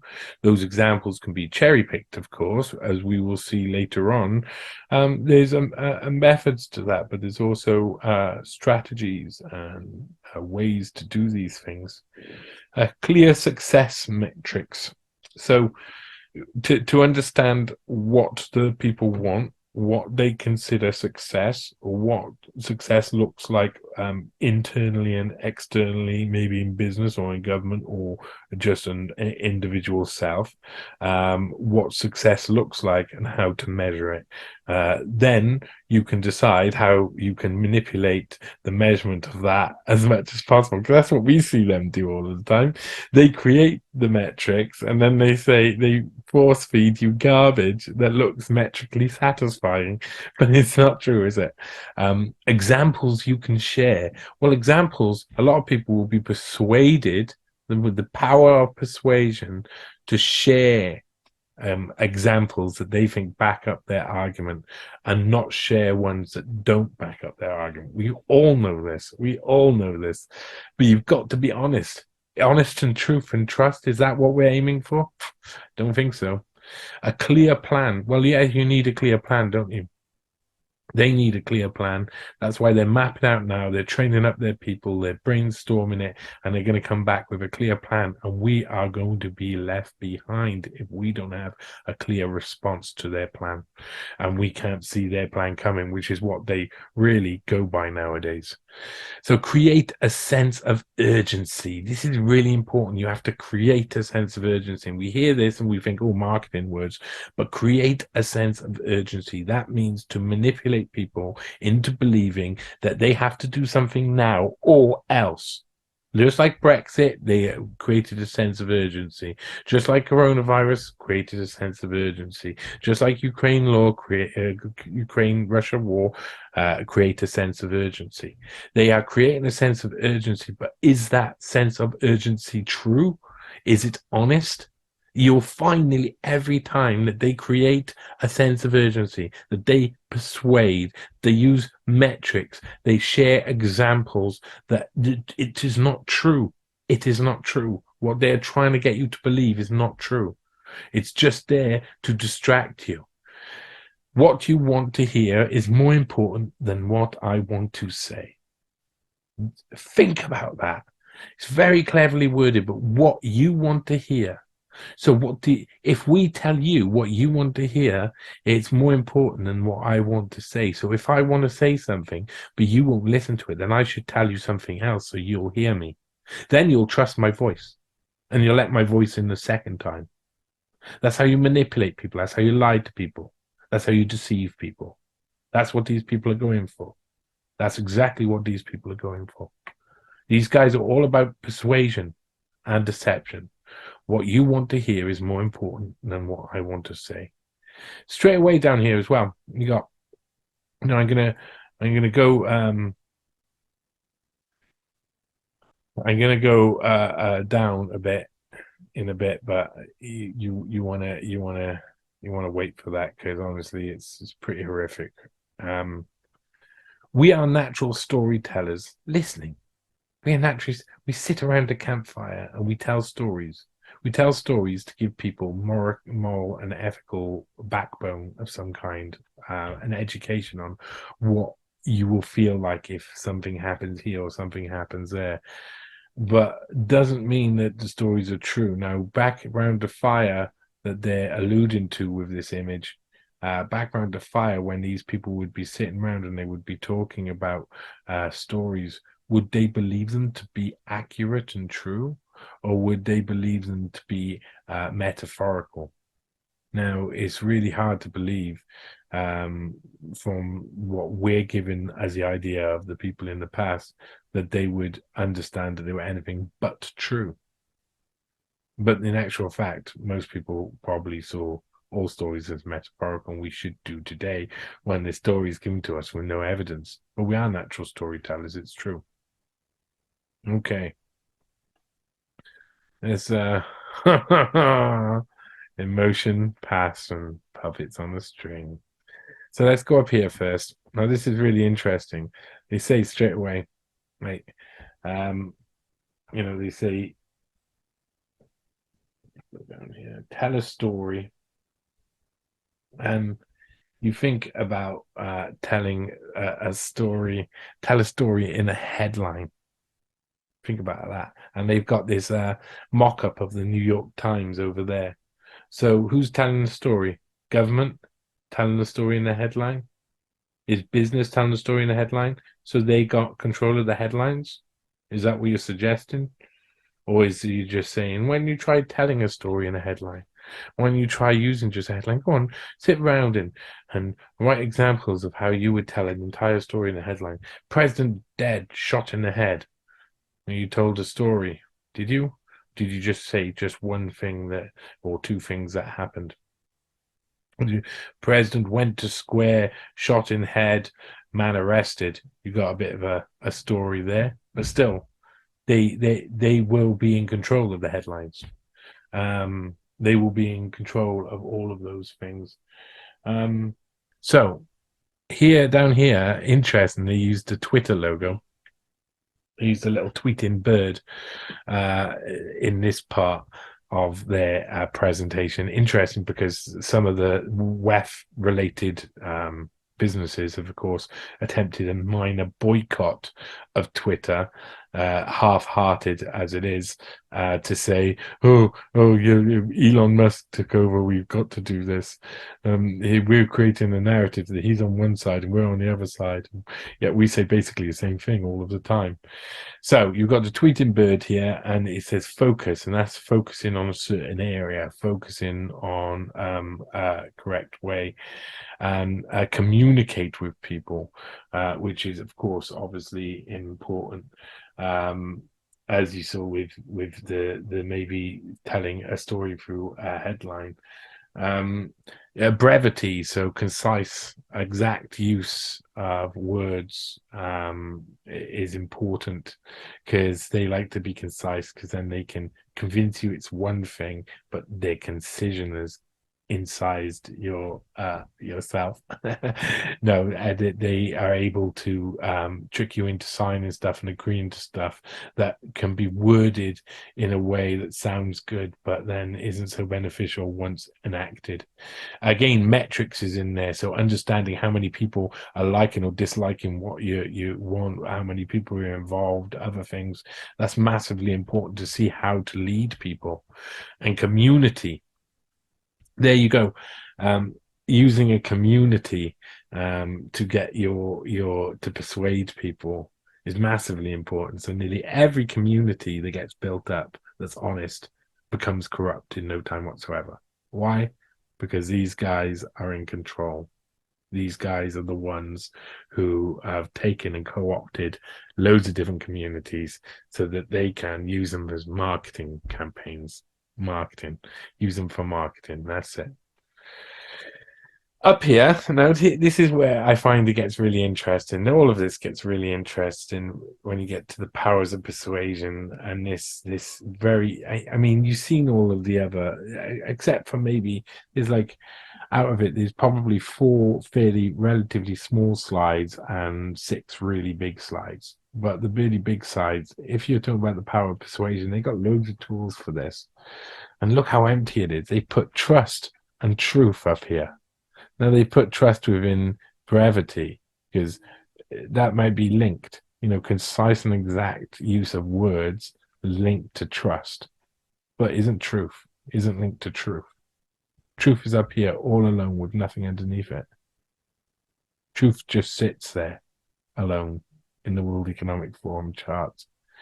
Interesting that there's nothing really underneath it. Trust, use evidence and examples. Order your arguments. So that's what they want you to do. They want you to order your arguments. Use evidence and examples. Yes, but are those examples, is that evidence carefully selected evidence? Are the examples carefully chosen examples? Order your arguments. But eventually your arguments will be challenged. So under power legitimacy, you've got authority and facilitation. So what can you do? What can you do? And facilitation, what can you get done? It makes you legitimate in this world, which makes sense to an extent. That's always been the way. What can you get done and what can you do? Those are the things that really make you top notch or not, especially women history. Prepare. They say prepare, but they're losing words. They haven't got words. They've got even some things that don't have anything there. They've not put them in there. Why not? They're too hard. It's too hard for what they're trying to explain. Eventually, they've just got to be honest. You'll see what their honesty looks like. People-centric. People-centric. Know your audience.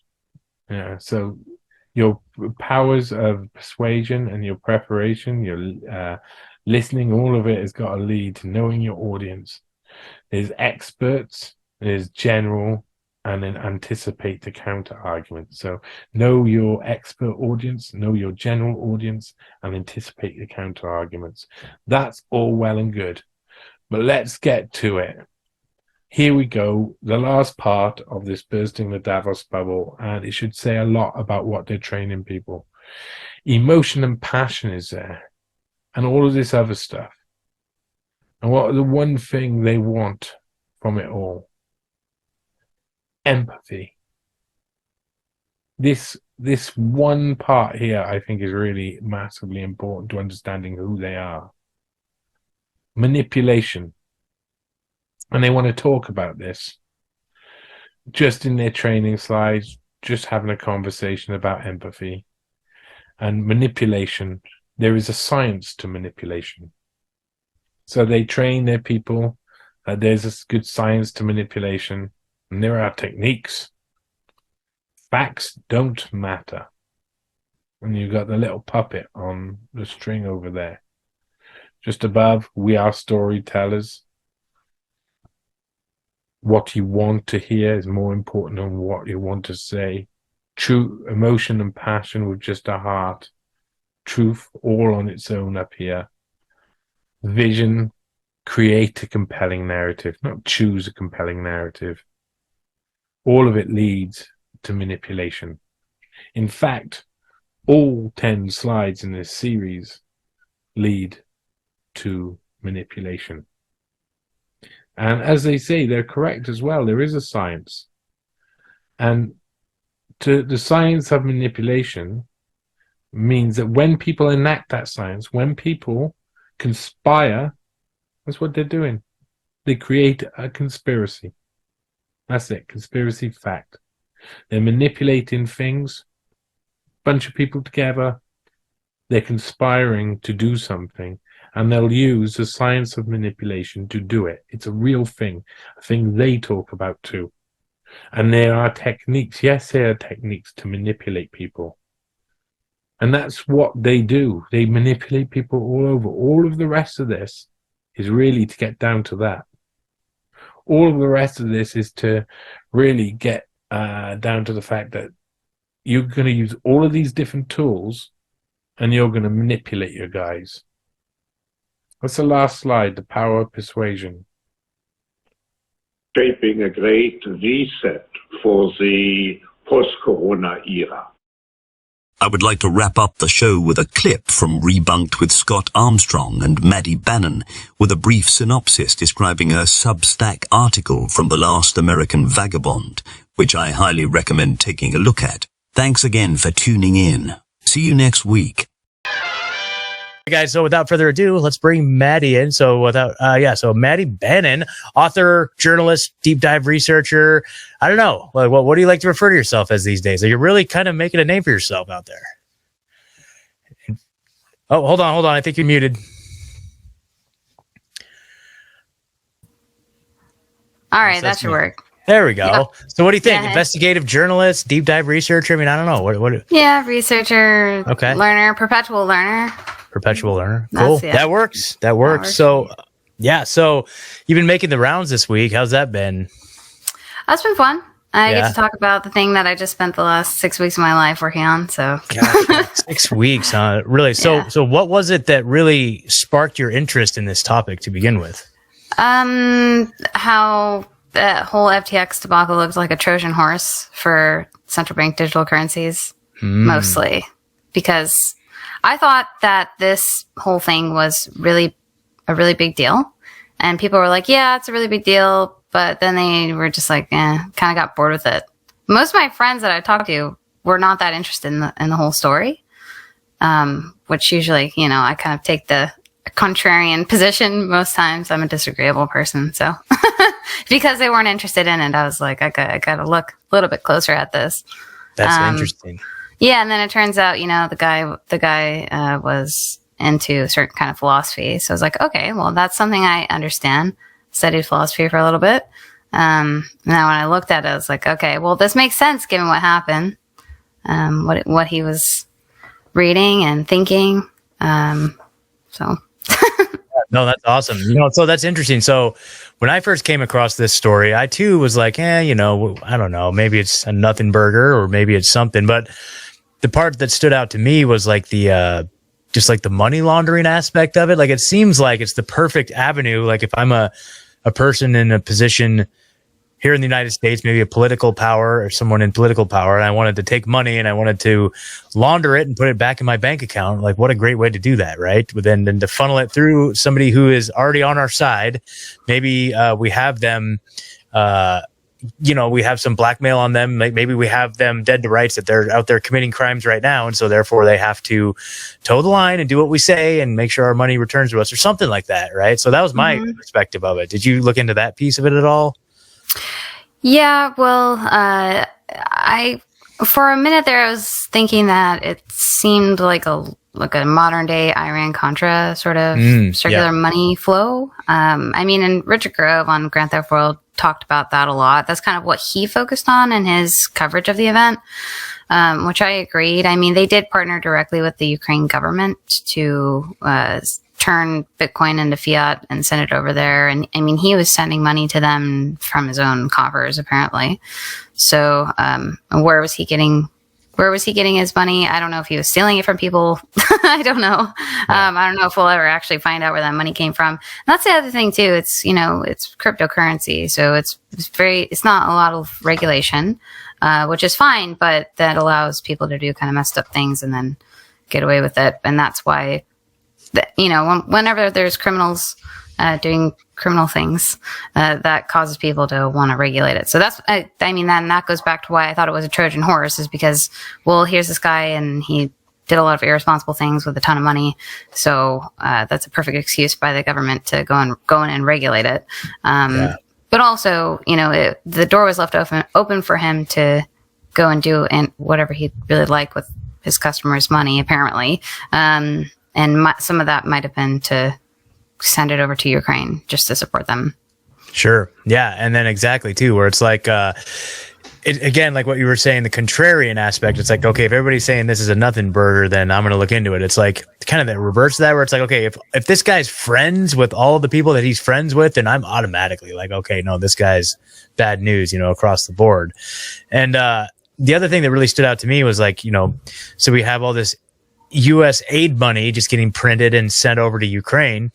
Weren't they using his whatever you call it, his crypto service to send that money over? I feel like I heard something about that, but it seems like to me, like if I was trying to, okay, like let's say I'm Congress or whatever, I'm one of these crooked politicians, I'm printing all this money and I want to transfer it instead of like a wire transfer. Why don't we just upload it through the FTX and send it over to Ukraine and then cash in on all of the service fees and all that stuff too? Like, I remember hearing something about that. Did you read anything about that going on? You know what I'm talking about? Yeah, as far as I know, the only connection I heard about FTX in Ukraine was that FTX was converting Bitcoin into dollars to send to Ukraine so that they could buy war material.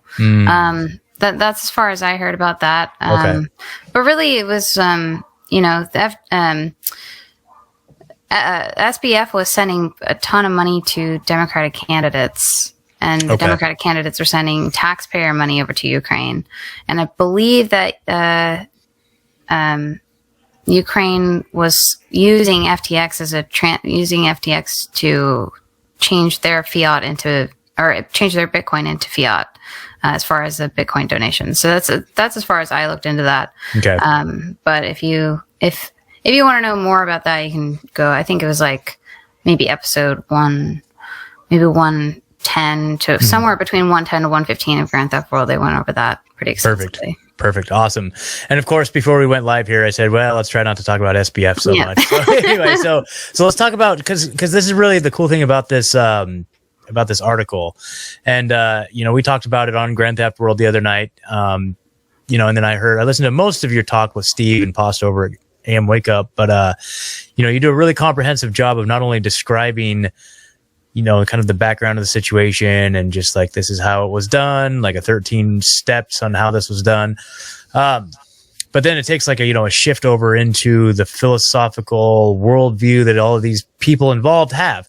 And I guess I should say, for those of you that are listening that may not be familiar with what we're talking about, if you look in the episode description, there's a link to the Last American Vagabond Substack article, Shakedowns, and how do you pronounce that? Shibboleths? Yeah, shibboleths. Shibboleths. Yeah. Okay. It's a Yiddish word. Okay, well, there you go. So shakedowns and shibboleths. Okay, so this is just a fantastic piece. Like Maddie said, she worked on it for about 6 weeks, and we're very proud to put it out there. And so, yeah, so there's so much to unpack out of this thing, and I'm just really want to commend you for your hard work and really putting it in a way that introduced these topics. Like a lot of these were new topics for me. Something that was like,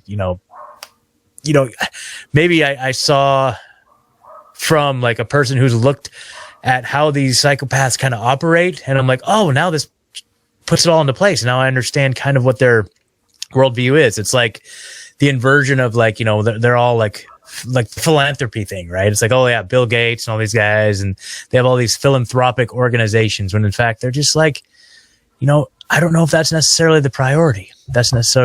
So what do you think is the best place to start when we're trying to unpack what we're talking about here? Maybe utilitarianism? Is that a good place to start? Yeah, I would say that's probably the easiest, and people have probably heard of it before. The elevator pitch is the right thing to do is the best thing for the most people. Mm-hmm. The thing that's going to make the most people happy. Is the best thing to do, or a good thing to do. So, the greatest good for the greatest number. That's the greatest good for the greatest number, even if it means at the expense of the few, right? Oh, absolutely. Yeah, and that's usually how it goes. They ask you to disregard, especially your own interests, out of anything. Really, the only way that you can think about what is going to serve you best, and oftentimes our actions do come with costs, even for ourselves. Like you choose between one thing versus another. The cost is that you don't do the other thing. But you can only think about those situations when literally nobody else is affected. So if your action is going to affect somebody in some minute way, then you have to consider their interests, how much it might please or pain them, and then act accordingly. If they're in any way pained more than you would be pleased by one action, that you can't take it. I mean, that would just be morally inappropriate, according to utilitarianism.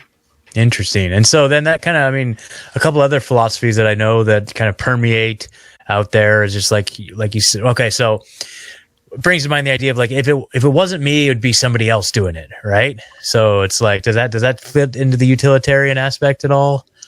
Do you think? You mean doing a good action or a bad action? Sure. Well, okay, I guess it would be something that's questionable, right? Maybe. So it's like, I've heard like George Soros say this, for example. Like he's talking about how like, if I wasn't the one out there doing this stuff, like in the financial markets with these questionable acts, I guess it could be like kind of perceived as like, okay, so we're out there doing all this good in the world and maybe we're hurting these people over here. But if it wasn't us doing it, it'd be somewhere else. It'd be someone else doing it. Does that factor in at all, do you think? I don't know. Something different? That kind of seems like an excuse based on the inevitability of some sort of act. That's not really a great justification for acting in any way. No, it definitely isn't. It definitely isn't. I mean, that falls in the psychopath category. Mm-hmm. And people refer to that a lot of times when they're critiquing or criticizing George Soros for his actions, because that's, something that he says. Because something is wrong, but you're choosing to do it anyway, because it's like that same reason that we are engaged in an artificial intelligence arms race, and same Yeah. with biological warfare, is because Russia's doing it. That's But it. if we don't do it, then China's going to do it. So Exactly. that's not necessarily the case. I mean, Yeah. it might be the case in perhaps like a capitalist free market. You know, if you don't Mm-hmm. make this innovative product, somebody else might, and then you lose out on that competitive edge. But that's the only place I could see it actually making sense. That makes sense. I was just seeing how if that fit into the confines of like utilitarianism, and I don't know, it was just in my notes there, so I was just kind of running it by it. But the one thing that does definitely check out in the idea of utilitarianism is the idea of ends justify the means. I mean, this is like one of the the rules for radicals, right? It's like one of the ideologies that they hold on to, where it's like, okay, yes, we are sacrificing for the greater good, and if blood is shed in the name of, this desired outcome, then that's fine. That's fine, Mm-hmm. So,